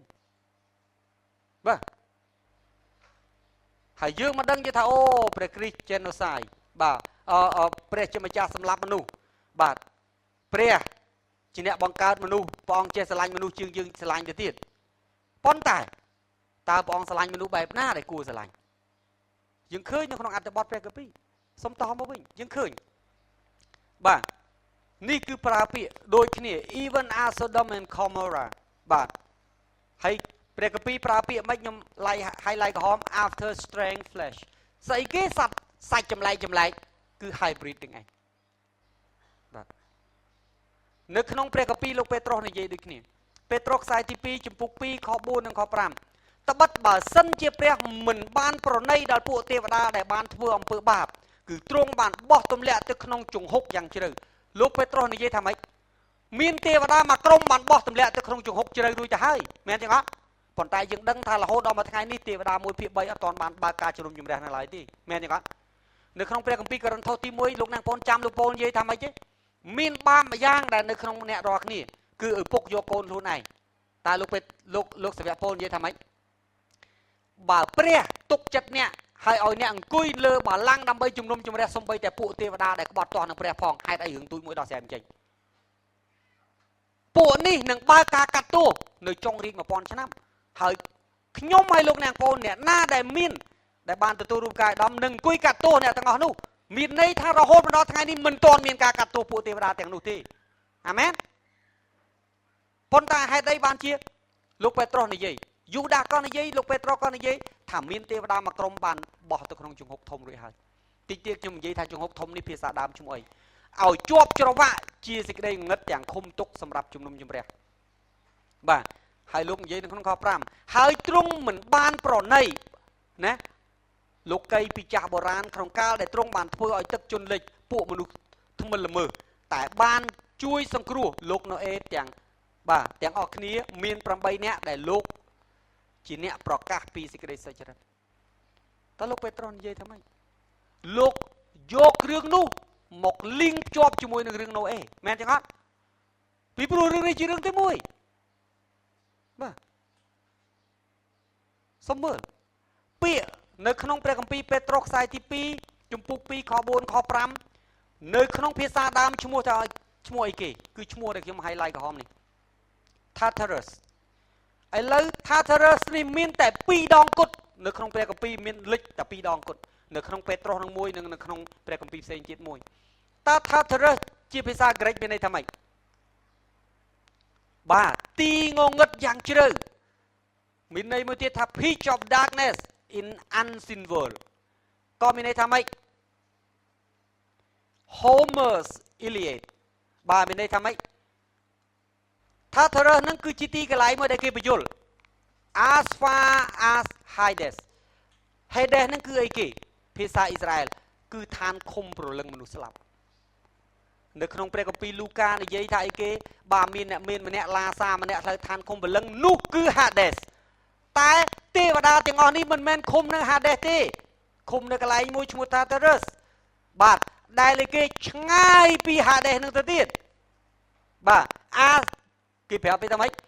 as the earth is below the heaven គាត់និយាយថាម៉េចកន្លែង Tartarus ទាំងឯងគឺជាតំបន់មួយដែលអីគេដែលនៅក្រោម Hades ក្រោមឋានឃុំព្រលឹងបាទហើយថាម៉េចបាទហើយក៏នៅក្រោមឋានសួគ៌ដែរមានន័យថាបានទេគឺនៅចន្លោះបាទប្រហែលណាកន្លែងនេះគឺជាពាក្យដើមហើយកន្លែងនោះថាបាទ Tartarus នោះឯងគឺជាកន្លែងដែលគេឃុំពួកទេវតាទាំងអស់នេះយើងសិក្សារីកពីលោកអ្នកបងចាំគេហៅ methodology បាទតាក់ទងទៅនឹងរឿងព្រេងរបស់ Greg មានរឿងព្រេងរបស់ផងគេមានមនុស្សម្នាក់ឈ្មោះអីគេ Titan លោកអ្នកបងដឹងថានៅក្នុងភាសា Greg Titan ហ្នឹងតើ Greg ពិពណ៌នាថាម៉េចទេថា Titan គឺជាប្រភេទមនុស្សពាក់កណ្ដាលមនុស្សពាក់កណ្ដាលទេវតាតើបានទេបាទហើយគេបញ្យល់ប្រាប់ថាម៉េចនៅក្នុងរឿងព្រេងរបស់ Greg គេនិយាយថាពួក Titan នឹងឯងគឺបះបោប្រឆាំងជាមួយនឹងឪពុកខ្លួនឈ្មោះ Uranus បាទហើយក្រោយពីការប្រយុទ្ធដ៏ស្វិតស្វាញពួកគេត្រូវបានព្រះ Zeus ដែលជាព្រះខ្ពស់បំផុតរបស់ Greg នេះដែលតំណាងដោយសាតាំងនេះ Zeus នឹងឯងបានចាប់របស់គេហើយបោះទៅ Tartarus នឹងឯងហើយរឿងនេះមិនមែនមានតែក្នុង Greg ទេមាននៅក្នុងវប្បធម៌ទាំងអស់វប្បធម៌ចិនក៏មានវប្បធម៌ឥណ្ឌាក៏មានវប្បធម៌ពិភពលោកទាំងអស់សិតតែរឿងហ្នឹងតើពួកគេបានកំណត់មកពីណាពីរឿងអីគេអំពីរឿងកូនកាត់ទេវតាហ្នឹងវាចេញពីអត្ថបទដើមហើយខ្ញុំបានប្រាប់ថានៅពេលដែលពួកនេះភៀសខ្លួនចេញពីតំបន់កាណាន់ដែលសម្លាប់ដោយយូស្វេនោះឯងពួកគេបានទៅគ្រប់ទីកន្លែងទាំងអស់ហើយបង្កើតវប្បធម៌ទៅសេរឿងព្រេងទុកគ្រប់ទីកន្លែងទាំងអស់ហើយយើងរកឃើញនៅគ្រប់ទីកន្លែងបាទនេះគឺជា Titan របស់ Greg លោកអ្នកបងប្អូនឃើញ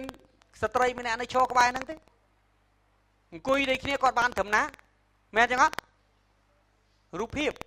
បាទនេះលោកអ្នកបងប្អូនមើលឃើញបរិសម្នាក់នេះស្ត្រីម្នាក់ហ្នឹងគឺនៅក្រោមឃ្លាគាត់ហើយឈរលើដុំថ្មទៀតបាទត្រឡប់មកវិញអ្នកខ្លះនិយាយថាហេលោកគ្រូបាទខ្ញុំបានសិក្សាថាបាទកូនព្រះមកយកកូនមនុស្សហ្នឹងគឺខ្សែស្រឡាយសេតនេះរឿងដើមសុំមើលខ្ញុំក៏រៀនដោយលោកអ្នកបងប្អូនដែរបាទនេះគឺជាការយល់ឃើញដែលតាក់ទងថាមនុស្សនៅក្នុងព្រះគម្ពីរលោកុបាទចំពុក6គឺជាខ្សែរបស់សេតតើអ្នកណាអ្នកបង្កើតរឿងនេះបាទមានសេចក្តីបង្រៀនកន្លងទៅនៅក្នុងមហាវិទ្យាល័យរហូតដល់ថ្ងៃនេះគេថាម៉េច Son of God ហ្នឹងគឺអីគេគឺតាក់ទងនឹងខ្សែស្រឡាយរបស់សេតដែលជាកូនដែលព្រះចောင်းម្ចាស់ប្រទានមកជំនួសអេបិលមែនអត់ហើយគេនិយាយថាអូកូនរបស់លោកអាដាមហ្នឹងគឺកូនបាទកូនស្រីរបស់ផងបាទព្រះហ្នឹងគឺកូនរបស់លោកអាដាមហើយកូនស្រីរបស់មនុស្សហ្នឹងគឺកូនរបស់លោកកាអ៊ីននេះជាសេចក្តីបង្រៀននៅក្នុងមហាវិទ្យាល័យបាទហើយគេឲ្យនិយមន័យទៀតថាអំពើបាបគឺមានន័យថាអីគេបាទគឺជាការបរាជ័យដាច់ចេញពីព្រះមិនអាចផ្សះផ្សាគ្នាបានប៉ុន្តែជំនួយគ្នាពាក្យ Nephilim គេអត់បកស្រាយសោះគេផាត់ពាក្យនឹងចោលនេះគឺជាអ្វីដែលរៀនហើយរៀនដល់ដុកទ័រក៏គេបរៀនអញ្ចឹងដែរបាទប៉ុន្តែនៅក្នុងគ្រួសារសេតមានតែ2អ្នកប៉ុណ្ណោះដែលខ្ញុំនិយាយថាមានតែ Noe និង Henoch ទេឥឡូវសូមមើលរឿងដើមដែលនិយាយអំពីថាកូនស្រីរបស់មនុស្សគឺជាកូនបាទកូនប្រុសរបស់ផងព្រះគឺជាខ្សែស្រឡាយរបស់សេតហើយកូនស្រីរបស់មនុស្សខ្សែស្រឡាយរបស់កាអ៊ីនហ្នឹងគឺចាប់ផ្ដើមចេញបង្រៀននៅសតវត្សទី5នៅឆ្នាំប្រមាណជា500ហើយមនុស្សដែលខ្ញុំ highlight ក្រហមនេះឯងជាអ្នកបង្រៀន Celsus Julian បាទលោកអ្នកបងដឹង Julian អ្នកណាទេគឺជាសម្ដេចប៉ាបដែលរស់នៅក្នុងសតវត្សទី5នេះម្នាក់នេះឯង ដែលធ្វើឲ្យពិភពគ្រីស្ទបរិស័ទកលាប់ចាស់គាត់បដូរពីសៅរ៍ទៅអាទិត្យហើយម្នាក់នេះឯងដែលបង្កើតអីគេដែលបង្កើត January February March April បាទ May June July ខែទាំង12ភាសាអង់គ្លេសហ្នឹងឈ្មោះខែទាំង12ជាភាសាអង់គ្លេសគឺជាឈ្មោះព្រះក្រិចទាំង12បាទហើយច័ន្ទគេពុតពហោះ Monday មកពី Moon God Sunday មកពី Sun God ទាំងអស់ខ្ញុំមានឯកសារគឺ Julian នេះឯងជាអ្នកបង្កើតរឿង Easter ក៏ម្នាក់នេះជាអ្នកបញ្ចូលរឿងអីគេ Valentine Day ក៏ម្នាក់នេះជាអ្នកបញ្ចូលរឿង Christmas រឿងអីគេបុណ្យ Noel ក៏ម្នាក់នេះជាអ្នកបញ្ចូលតែការពិតបុណ្យទាំង3នេះគឺជាបុណ្យរបស់សារតីទេ Julian នេះគាត់ជាអ្នកធ្វើគាត់អីគេគាត់បង្ខូចដំណឹងល្អពិតប្រាកដរបស់គ្រីស្ទបរិស័ទហើយយកប្រពៃណីរបស់មនុស្សយកប្រពៃណីទំនៀមទម្លាប់របស់ផងមនុស្សយកមកបញ្ចូលធ្វើឲ្យបាទហើយនេះគឺជាចលនាសាតាំងដូចគ្នាដែលបំរុងធ្វើតាំងពីសម័យលោកណូអេមកគឺបំភាន់បន្លំធ្វើឲ្យមានអ្នកណាស្គាល់សេចក្តីពិតទាំងអស់ Julian នេះឯងហើយនៅក្នុងបាទសម័យ Alexander the Great អូខេ Augustine នេះគឺជាបាទមនុស្សដែលគួរឲ្យគោរពហើយមានរឿងជាច្រើនដែលល្អពីគាត់ប៉ុន្តែជាមួយគ្នាបាទគាត់ក៏ទទួលយកសេចក្តីបង្រៀនរបស់សេតដូចគ្នាហើយសេចក្តីបង្រៀនរបស់សេតនេះតមករហូតរាប់ពាន់ឆ្នាំរហូតដល់ពេលបច្ចុប្បន្នប៉ុន្តែការពិតជាអីគេជាសេចក្តីបង្រៀនចេញអំពីរឿងព្រេងប៉ុណ្ណោះគេបង្រៀនរឿងនេះដើម្បីអីដើម្បីពីព្រោះរឿងនេះវាអត់ឈឺក្បាលរឿងនេះវាអត់មានប្រតិកម្មរឿងនេះមានប្រជាប្រិយភាពរឿងនេះស្រួលអត់ចាំបាច់ធ្វើការស្រាវជ្រាវខ្ញុំប្រាប់លោកអ្នកបងប្អូនសំបីតែអត្ថបទផែនទីនៅក្នុងសភៅនេះខ្ញុំហ៊ាននិយាយថា 80% ខុសទាំងអស់អត់មានផែនទីត្រូវទេបើមិនចឹងខ្ញុំសួរមួយភ្នំស៊ីណាយនៅណានៅក្នុងអត្ថបទព្រះគម្ពីរបានប្រាប់ថាភ្នំស៊ីណាយគឺនៅចន្លោះរវាងដៃសមុទ្រក្រហមពីរសំណួរសួរថា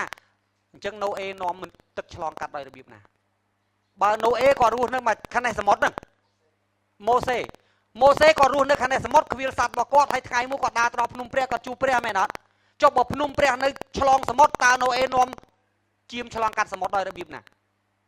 មានអ្នកណាស្រាវជ្រាវអត់សំណួរសួរថាហេតុអីបានជាគេកំណត់ភ្នំព្រះជាម្ចាស់នៅចន្លោះដៃសមុទ្រទាំងពីរតើអ្នកណាកំណត់ម៉ាដាយ Alexander the Great ហេតុអីគាត់កំណត់ដោយសារគាត់កំណត់ដោយសារយូសបគាត់អ្នកណាក៏ដឹងឲ្យតែអ្នកសិក្សាកាពីទីតាំងនេះគឺកំណត់ដោយការយល់សពរបស់ម្ដាយ Alexander the Great គាត់យល់សពឃើញមិនគេទៅឃើញអញ្ចឹងគាត់ថាហ្នឹងឯងភ្នំព្រះតែភ្នំព្រះពិតប្រាកដគឺនៅសាអូឌីអារ៉ាប៊ីនេះគឺជាភ្នំដែលជាទីពិសិដ្ឋរបស់អ៊ីស្លាមរាល់ថ្ងៃនេះឯងជាកន្លែងហាមឃាត់ដាច់ខាតគេបានរកឃើញគ្រប់ទាំងអស់អ្វីដែលបានរៀបរាប់ក្នុងព្រះគម្ពីរបាទខ្ញុំមានសភៅមួយឈ្មោះ The Case of Exodus ហើយអ្នកដែលរកឃើញគាត់ឈ្មោះអីគាត់ឈ្មោះ Moodley ជាជនជាតិអ៊ីស្រាអែលជាអ្នកប្រាជ្ញផ្នែកខាង medical ដែលជាប់រង្វាន់ Nobel នៅប្រទេសស្វីសខ្ញុំមានសភៅហ្នឹងបាទ Moodley គាត់ជាអ្នកប្រាជ្ញផ្នែកគីមីបាទខាងសុខាភិបាលហើយគាត់សរសេរសភៅមួយគឺរឿងករណី Exodus ហ្នឹងឯងនេះកមណាំងហ្នឹងឯងដើម្បីយកអីគេបណ្ឌិតផ្នែកខាងព្រះគម្ពីរហើយគាត់ស្រាវជ្រាវទាំងអស់ហើយគាត់ឃើញដូចគាត់ពិតដឹងបាទដុកទ័រ Moodley គាត់និយាយថាម៉េច 80% នៃឯកសារនេះខុសទាំងអស់ឲ្យតែតាក់ទងនឹងផែនទី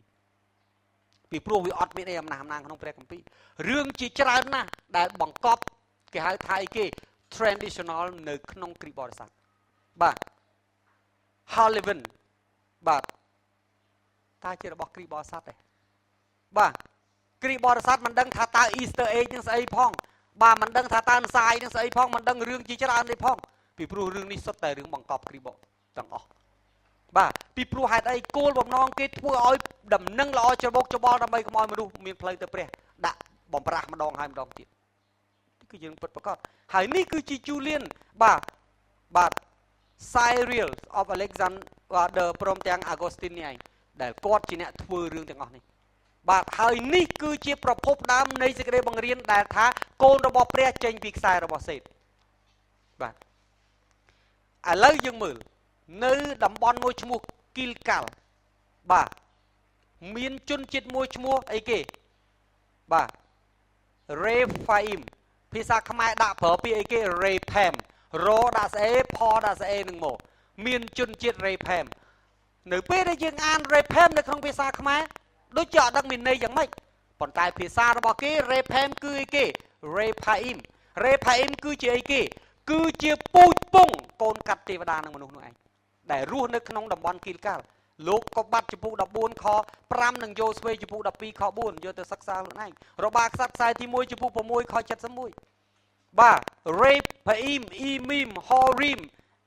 យ៉ាស៊ូSamsumim សតតែពួកប្រភេទកូនកាត់ទាំងអស់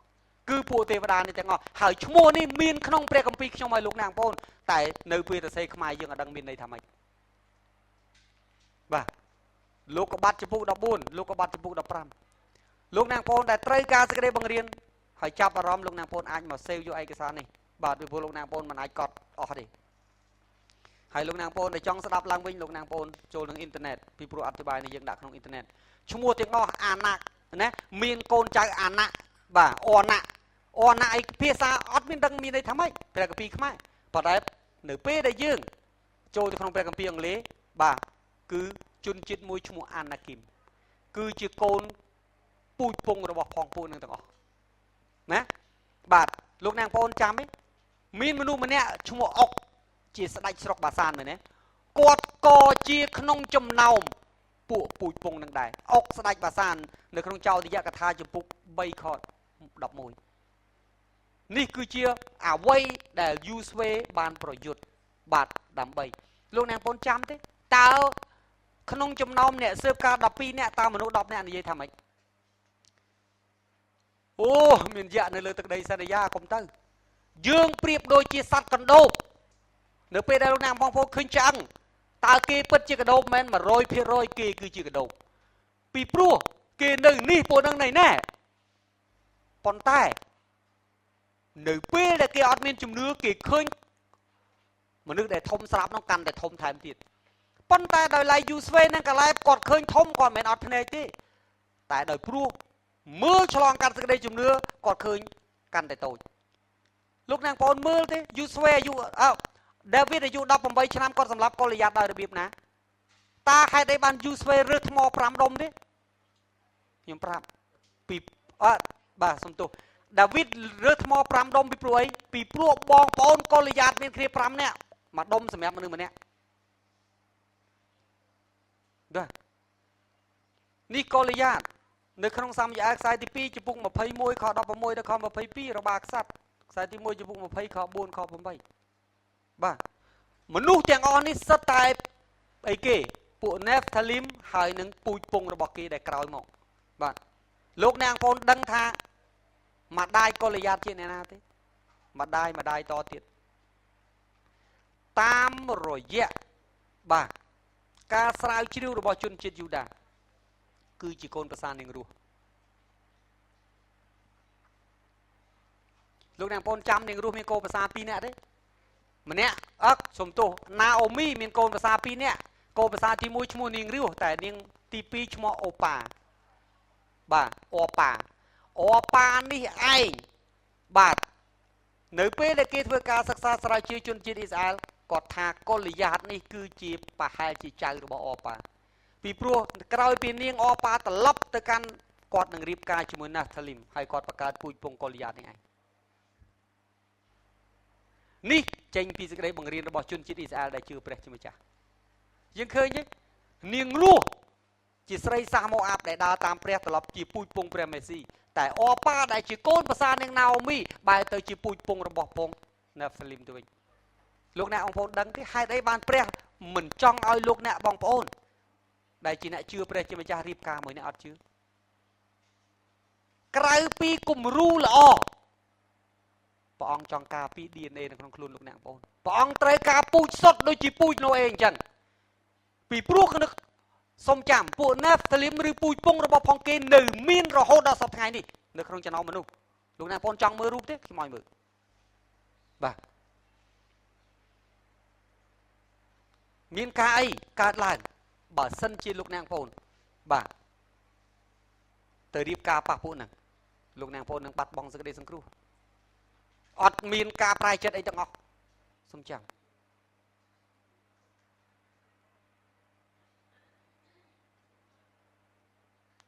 ព្រះបន្ទូលព្រះមិនដែលប្រាប់លោកនាងប្អូនដែលអត់មានហេតុទេបាទ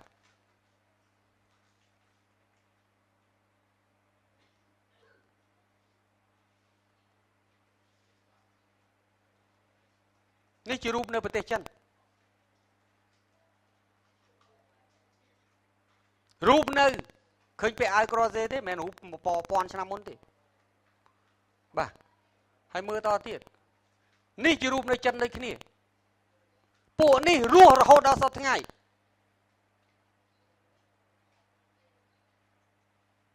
បាទមើលតទៅទៀតណាបាទនេះជាម៉ាមីរបស់ពួកហ្នឹងនេះមួយទៀតនៅសប្តាហ៍ថ្ងៃ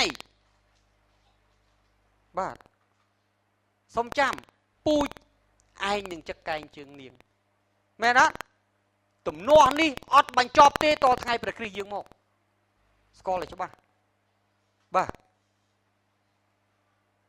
ហើយខ្ញុំជឿថានៅក្នុងស្រុកខ្មែរក៏ប្រហែលជាមានដែរលោកនាងបងឃើញដានជើងនេះទេខ្ញុំចាំពេលមួយខ្ញុំទៅភ្នំសន្ទុកមានដានជើងធំមួយនៅលើថ្មហើយនៅពេលដែលយើងយកទៅដាក់ទូចមែនតើហើយអ្នកដែលនៅទីនោះគេថាដានជើងមនុស្សពីបុរាណត្រឹមត្រូវប៉ុន្តែខ្ញុំជឿថាពួកនេះគឺជាពួកកូនកាត់ទេវតានេះពីព្រោះពួកនេះទៅពេញផែនដីទាំងអស់ខ្ញុំជឿថាថ្ងៃណាមួយនៅពេលដែលមានការស្រាវជ្រាវគង់តប៉ះទេពីព្រោះគេបានរកឃើញនៅចិននៅឥណ្ឌានៅសង្គ្រប់កន្លែងគឺពួកនេះនៅគ្រប់កន្លែងទាំងអស់បាទសូមមើលតោះទៀតណាបាទលោកអ្នកបងគឺគាត់លើកក្បាលមកប៉ុណ្ណាបាទនេះគឺជាអ្វីដែលគាត់ឃើញមានទាំងអស់បាទមានរឿងខ្លះដឹងយ៉ាងម៉េចទេនៅស្រុកចិនស្ត្រីនឹងបាទបាត់ទៅ2-3 ខែស្រាប់តែមកវិញបាទឃើញមកដល់ផ្ទះវិញដល់ពេលការមានកូនស្រាប់តែកូននឹងទៅជាថ្ងៃល្ងឹតមើលយប់មើលឃើញបាទហើយមាន UFO បាទគោកំពុងស៊ីស្មៅស្រូបឡើងទៅហើយមកវិញមានការស្រាវជ្រាវរបស់មនុស្ស2នាក់មិនមែនជាអ្នកជឿព្រះទេម្នាក់ជាជនជាតិបារាំងហើយម្នាក់ទៀតបាទខ្ញុំអត់ចាំឈ្មោះគាត់ម្នាក់ទៀតគឺជាជនជាតិអាមេរិកកាំងដែលគាត់ធ្វើការស្រាវជ្រាវលម្អិតមែនទែនអស់30ឆ្នាំគាត់ថា UFO ហើយនឹងអេលៀននេះគឺជាពួកសាតាំងអ្នកនិយាយអត់មែនអ្នកជឿព្រះទេហើយនៅក្នុងពិភពយើងនេះមានកន្លែងមួយឈ្មោះ hyperspace ប្រហែលអ្នកធ្លាប់ឮពាក្យ hyperspace នៅក្នុងភាសាគេនិយាយពី dimension 2 dimension 4 dimension ឥឡូវ dimension គឺគេរកឃើញដល់10 dimension ហើយ dimension ទាំងអស់នោះឯងបាទគេហៅថា hyperspace គេជឿថាពួកនេះនៅក្នុងនេះអត់មែននៅពិភពណាទេគឺនៅជាមួយនឹងយើងនឹងគ្រាន់តែយើងរកមិនឃើញបាទនេះគឺជាអ្វីដែលគេរកឃើញហើយគេធ្វើការស្រាវជ្រាវដូច្នេះ UFO នេះអត់មានមនុស្សមកពីណាទេគឺជាពួកអេលៀនហើយ UFO នេះតាមពិតមានតាំងពីសម័យណូអេមកបើលោកនាងប្អូនយកចិត្តទុកដាក់មើលនៅក្នុងសិលាចារឹកនៅក្នុងពីរ៉ាមីតយើងឃើញមានរូបថាសមួយដុសស្លាបមែនអត់ជួនកាលមានរូបទូកមួយហើយដឹកជញ្ជូនថាសមួយខ្ញុំជឿថានេះជា UFO ដែលដឹកជញ្ជូនជួនកាលមានរូបឆ្លងសមុទ្រជួនកាលបាទនេះគឺជាគេហៅ technology របស់ផងពួកអីគេពួកទេវតាបាទដែលក្បត់ទាស់នឹងព្រះជាម្ចាស់សូមចាំពួកនេះនៅជាមួយព្រះពីមុនមកបាទលោកអ្នកបងប្អូនឃើញរូបមួយនេះទេបាទលោកអ្នកបងប្អូនមើលស្រីម្នាក់នេះកំពុះបានមើលសម្លៀកបំពាក់មើលសម័យឬក៏បុរាណដូច្នេះហើយបានជាព្រះជាម្ចាស់ប្រាប់ថាគុំរៀបការមួយដែលអត់ជឿហេតុផលមិនមែនរើសអើងសាសនាទេបាទទី1ព្រះអង្គចង់ឲ្យយើងធ្វើគំរូត្រឹមត្រូវហើយប៉ុន្តែរឿងសំខាន់ជាងនឹងទៅទៀតព្រះអង្គខ្លាចក្រែងលោកថ្ងៃណាមួយអ្នកទៅរៀបការហើយប៉ះបាទពួកអីគេពូជពងនៃពួកកូនកាត់នេះលោកអ្នកបងមិនអាចត្រឡប់ក្រោយទេបាទនេះគឺជាអ្វីដែលបាទយុទ្ធសាស្ត្ររបស់សាតាំងគឺអីគេបាទគឺចង់បំផ្លាញខ្សែស្រឡាយរបស់ផងអាដាមចង់បំផ្លាញពូជរបស់ផងអីគេលោកអាប់រ៉ាហាំធ្វើឲ្យមានអំណត់នៅលើផែនដីពីព្រោះនៅពេលដែលពួកនេះទៅកន្លែងណាបណ្ដាសាទៅកន្លែងហ្នឹងយល់ទេធ្វើឲ្យបាទបង្ខូចបំផ្លាញផែនដីហើយធ្វើឲ្យគេធ្វើឲ្យមនុស្សប្រុសទាំងអស់ផុតពូជ ចាំឯនៅក្នុងព្រះគម្ពីរនេះខមណាំងតើពួកនឹងសម្លាប់ឯណាសម្លាប់តែមនុស្សប្រុសទេមែនចឹងអត់ពីព្រោះហេតុអីការពារការប្រសូតរបស់ព្រះមេស៊ីបាទយើងឃើញនៅក្នុងកន្លែងនេះបំពេញធ្វើឲ្យមនុស្សកាន់តែមានចំនួនច្រើនទៅនៅទឹកដីកាណានបាទហើយនៅក្នុងពូជពងរបស់ផងស្ដេចដាវីតក៏ដូចគ្នាយើងឃើញបងសម្លាប់អូនបាទសពបែបយ៉ាងបាទនេះជាយុទ្ធសាស្ត្ររបស់ផងសាតាំងឥឡូវសូមមើលនៅក្នុងទំនុកដំកើងចំពុក22ខ12តើទំនុកដំកើងមកប្រាប់យើងថាម៉េចស្ដេចដាវីតបានតែងនិពន្ធបទចម្រៀងក្នុងទំនុកដំកើងចំពុក22ហើយត្រឡប់ទៅជាទំនាយពីព្រះមេស៊ីខ12និយាយថាមានគោឈ្មោះជាច្រើនបានរុំបាទទូលបង្គំជុំវិញគឺជាគោឈ្មោះយ៉ាងខ្លាំងពីស្រុកបាសាន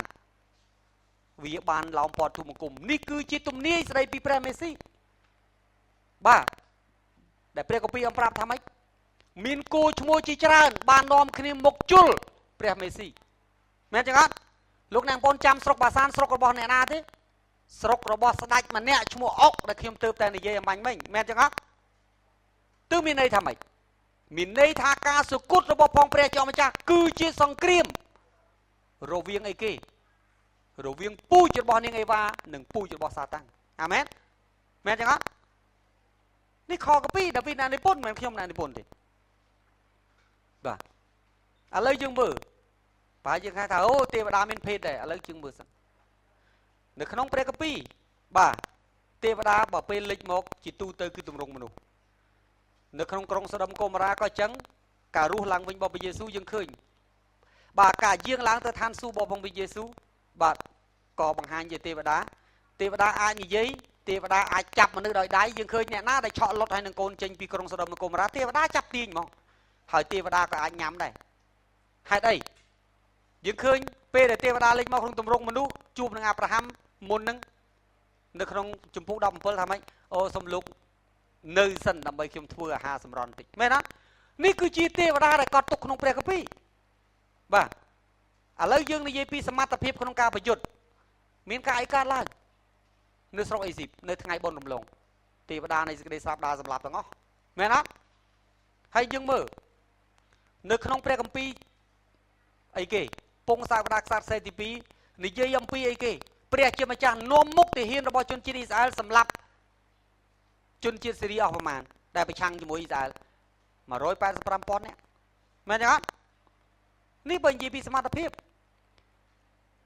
នៅក្នុងព្រះគម្ពីរបានប្រាប់ថាទេវតាអត់រៀបការទេតែនេះនិយាយអំពីទេវតាបរិសុទ្ធនេះនិយាយអំពីទេវតានៅឋានសួគ៌និយាយពីសន្តានទេវតាព្រះគម្ពីរមិនបាននិយាយពីទេវតាដែលក្បត់ទាស់នឹងព្រះហ្នឹងទេនិយាយពីពេលដែលខ្ញុំនិងលោកអ្នកបងប្អូន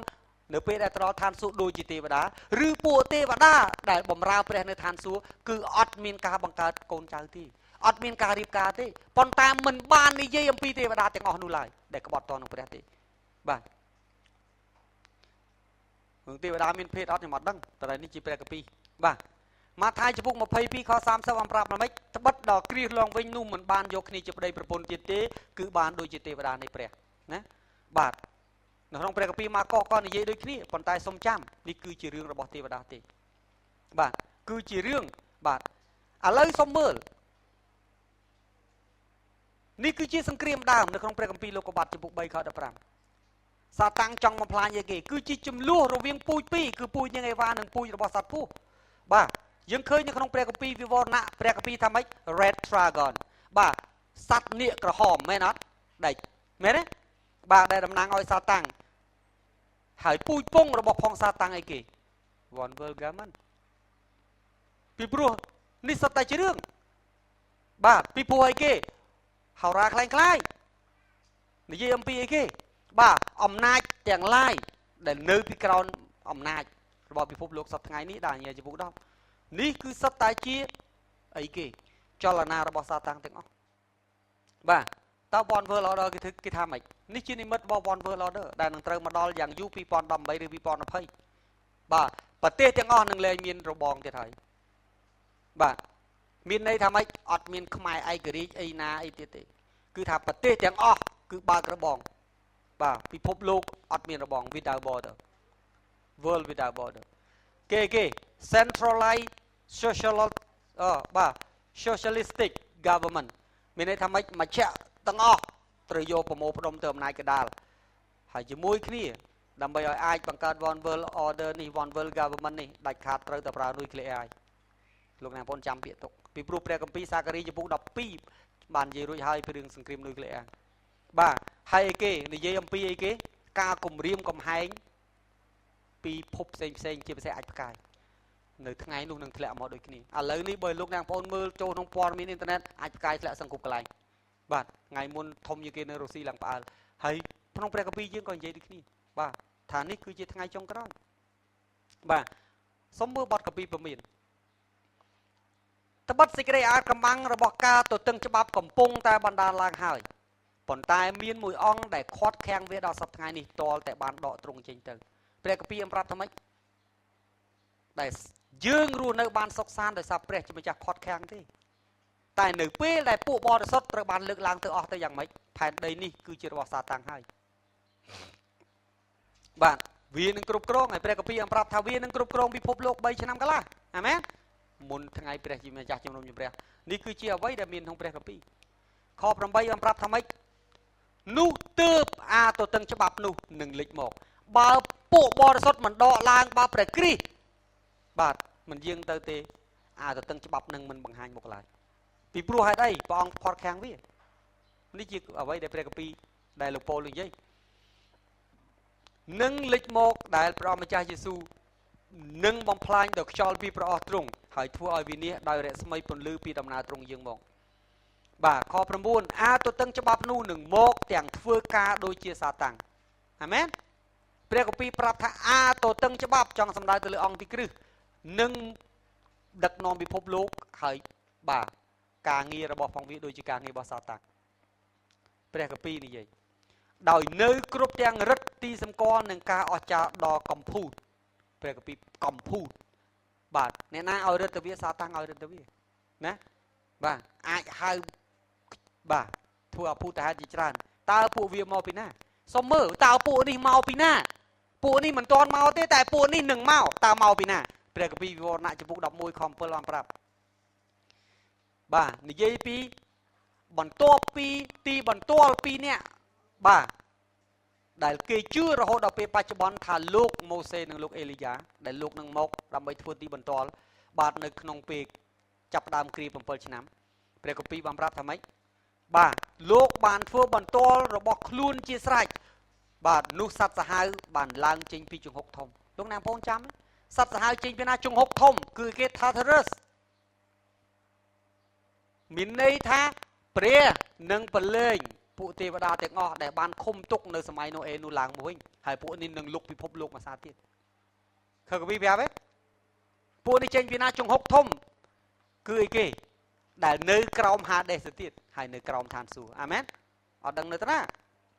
ប៉ុន្តែព្រះដឹងចេះលោកអ្នកបងប្អូនឃើញទេសប្តាហ៍ថ្ងៃ Freemason Illuminati គេបោះសញ្ញាសម្គាល់គ្រប់ទីកន្លែងទាំងអស់ Exo បាទ Ox X បាទអីសពបែបសពយ៉ាងនោះជាសញ្ញាបាទដែលនៅពេលមនុស្សប្រើកាន់តែច្រើនគឺជាសញ្ញាដែលបង្ហាញថាពិភពលោកស្វាគមន៍វាកាន់តែច្រើនហៅវាឲ្យត្រឡប់មកវិញហើយសញ្ញានេះវាពេញផែនដីនៅក្នុងគ្រប់មានអញចេះក៏មានអញចេះក៏មានអាស្អីក៏មានអាភ្នែក1ភ្នែក2មានសពបែបយ៉ាងទាំងអស់នេះជាសុទ្ធតែជាសញ្ញារបស់សាតាំងទាំងអស់បាទហេតុអីគេបញ្ចូលតាមកុនបញ្ចូលតាមទូរទស្សន៍បពោលតាម website បពោលតាមប្រព័ន្ធចម្រៀងបពោលតាមសំបីតែអាវលោកណាបងប្អូនទៅមើលឲ្យពេញផ្សារទាំងអស់សិតតែសញ្ញាពួកសាតាំងមកលោកកបាត់ចំពុក17ខ8ប្រាប់ថាម៉េចឯសัตว์ដែលអ្នកបានឃើញនោះណាពីដើមវានៅឥឡូវបានបាត់ទៅហើយក៏នឹងឡើងចេញពីជង្ហុកធំមកវិញខវិវរណៈ17វានឹងឡើងចេញពីជង្ហុកធំមកម្សិលទៀតអាមែនព្រះគម្ពីរបាននិយាយបាទហើយតមកទៀតឯអស់អ្នកដែលនៅផែនដីដែលគ្មានឈ្មោះកត់ក្នុងបញ្ជីជីវិតគេនឹងបាទមានសេចក្តីអស្ចារ្យហេតុអីអ្នកដែលអត់មានឈ្មោះកត់ក្នុងបញ្ជីជីវិតនឹងចូលដៃហើយបំរើហើយធ្វើឲ្យផែនដីនេះច្បោកច្បល់ដោយសម័យណូអេឡើងវិញអាមែនបាទគេនឹងមានសេចក្តីអស្ចារ្យដោយឃើញសត្វដែលពីដើមនៅហើយឥឡូវនេះបាត់នឹងត្រឡប់មានឡើងវិញព្រះគម្ពីរនិយាយនឹងត្រឡប់មានឡើងវិញមែនទេបាទ បន្តមកទៀតការភូតផលដ៏អស្ចារ្យថៃសាឡនិកខ្សែទី2ចំពោះ2ខ10និងខ11លោកប៉ូលនិយាយថាម៉េចហើយដោយគ្រប់ទាំងសេចក្តីឆបោកលោកនិយាយថាពួកនេះគឺអីគេប្រើគ្រប់មធ្យោបាយដើម្បីឆបោកទុច្ចរិតក្នុងពួកអ្នកដែលត្រូវវិនិច្ឆ័យដោយព្រោះគេមិនព្រមស្រឡាញ់សេចក្តីពិតហេតុអីបានពួកនេះរងគ្រោះពីព្រោះពួកនេះបដិសេធសេចក្តីពិតដើម្បីឲ្យគេបានសង្គ្រោះនោះទេហេតុនោះបានជាព្រះទ្រង់នឹងឲ្យសេចក្តីខុសឆ្គងមកបណ្ដាលឲ្យគេជឿតាមសេចក្តីភូតផលវិញអាមែនសូមមើលតទៀតសង្គ្រាមដ៏ចម្លែកលោកអ្នកបងចាំទេនៅក្នុងព្រះគម្ពីរទំនុកកំកើងចំពុក2ខ10មកខ1ដល់ខ3លោកបាទអ្នកនិពន្ធព្រះគម្ពីរទំនុកកំកើងនិយាយថាម៉េចហេតុអ្វីបានជាអស់ទាំងសះជ្រួលជ្រើមឡើងហើយជនជាតិទាំងពួងមានគំនិតជាអាសាឥតការមែនទេអត់តើសះទាំងអស់ហើយជនជាតិទាំងអស់ជ្រួលជ្រើមរឿងអីខ2ពួកមហាក្សត្រនៅផែនដីលើកគ្នាឡើងពួកគ្រប់គ្រងទាំងប៉ុន្មានក៏ប្រឹក្សាគ្នាទាស់នឹងអ្នកណាទាស់នឹងព្រះយើងឃើញលទ្ធផលចុងក្រោយសង្គ្រាមដ៏អស្ចារ្យសង្គ្រាមដ៏ចម្លែកមនុស្សគេនឹងចូលដៃជាមួយសាតាំងហើយប្រឆាំងនឹងព្រះកពីទំនុកកំកើងចំពុក2និយាយច្បាស់អាមែនបាទហើយទាស់នឹងព្រះអង្គដែលលាបប្រេងឲ្យអញ្ចឹងព្រះយេហូវ៉ាគឺសំដៅទៅលើព្រះវរបិតាព្រះអង្គដែលលាបប្រេងឲ្យគឺសំដៅទៅលើព្រះយេស៊ូវបាទនិងព្រះអង្គដែលលាបប្រេងឲ្យដោយពាក្យថាគេនិយាយថាម៉េចចូលយើងផ្ដាច់ចំណងអាមែនកុំរស់នៅក្រោមការគ្រប់គ្រងរបស់ព្រះទៀតព្រះភូតផលទេវិជាសាស្ត្រទើបពិតប្រាកដតិចទៀតគេនឹងណែនាំព្រះគ្រីស្ទថ្មីឲ្យពិភពលោកស្គាល់គឺជាអេលៀនបាទមេសាយ៉ាព្រះមេស៊ីមកពិភពអេលៀនបាទនោះនឹងមកភាសាទៀត Lord Sananda បាទដែលនឹងត្រូវមកភាសាទៀតបាទនៅពេលណានៅពេលដែលពិភពលោករង្គោះរង្គើនៅពេលដែលពិភពលោកកំពុងតែរលាយគេថាព្រះនឹងលេចមកដើម្បីជួយស្រង់ពិភពឡើងវិញនៅពេលដែលពិភពលោកមិនអាចជួយខ្លួនឯងបានហើយថ្ងៃនោះគេនឹងណែនាំបាទគេថាម៉េចចូលយើងផ្ដាច់ចំណងទ្រង់ហើយបោះខ្សែចងរបស់ទ្រង់ពីយើងចេញឈប់នៅក្រោមការគ្រប់គ្រងទៀតធ្វើអីដែលយើងចង់ធ្វើអាមែនតែព្រះគម្ពីរខ3ប្រាប់ថាខ4ប្រាប់ថាព្រះអង្គអង្គុយសើចនៅឋានសួគ៌មែនទេបាទតើមនុស្សមានលទ្ធភាពអាចប្រឆាំងមួយព្រះឥឡូវសូមមើលវិវរណៈចំពុក16ខ13 14រួចខ្ញុំឃើញវិញ្ញាណអាសោច3ដូចជាកង្កែបវិញ្ញាណអាសោច3ចេញពីមនុស្ស3ដែលចេញពីមាត់វិញ្ញាណអាសោចទាំង3ដែលមានសន្តានដូចជាកង្កែបហេតុអីបានព្រះគម្ពីរប្រៀបធៀបរឿងកង្កែបសូមចាំកង្កែបនៅស្រុកអេស៊ីបគឺតំណាងឲ្យការថ្វាយបង្គំជាព្រះមួយរបស់អេស៊ីបបាទណាវិញ្ញាណអាសោច3ដូចជាកង្កែបចេញពីមាត់របស់សត្វនេះគឺសាតាំងមាត់របស់សត្វនោះគឺអង្គទីគ្រឹះនៅក្នុងវិវរណៈបង្ហាញសាច់ពីរមែនទេសត្វមួយចេញពីសមុទ្រសត្វមួយចេញពីដីគោកមាត់សត្វគឺមាត់សត្វដែលចេញពីក្នុងទឹកនិងមាត់ហោរាคล้ายៗគឺសត្វដែលចេញពីដីគោកហោរាคล้ายៗអង្គទីគ្រឹះហើយនឹងសាតាំងនេះគឺជាវិញ្ញាណទាំង3ដែលបាទដែលចេញមកនៅក្នុងព្រះគម្ពីរវិវរណៈប្រាប់ទាំងអស់អំណាចណាលើកលែងតែលោកអ្នកបងប្អូនមិនមើលបាទនេះគឺជាពួក Titan យើងឃើញបាទ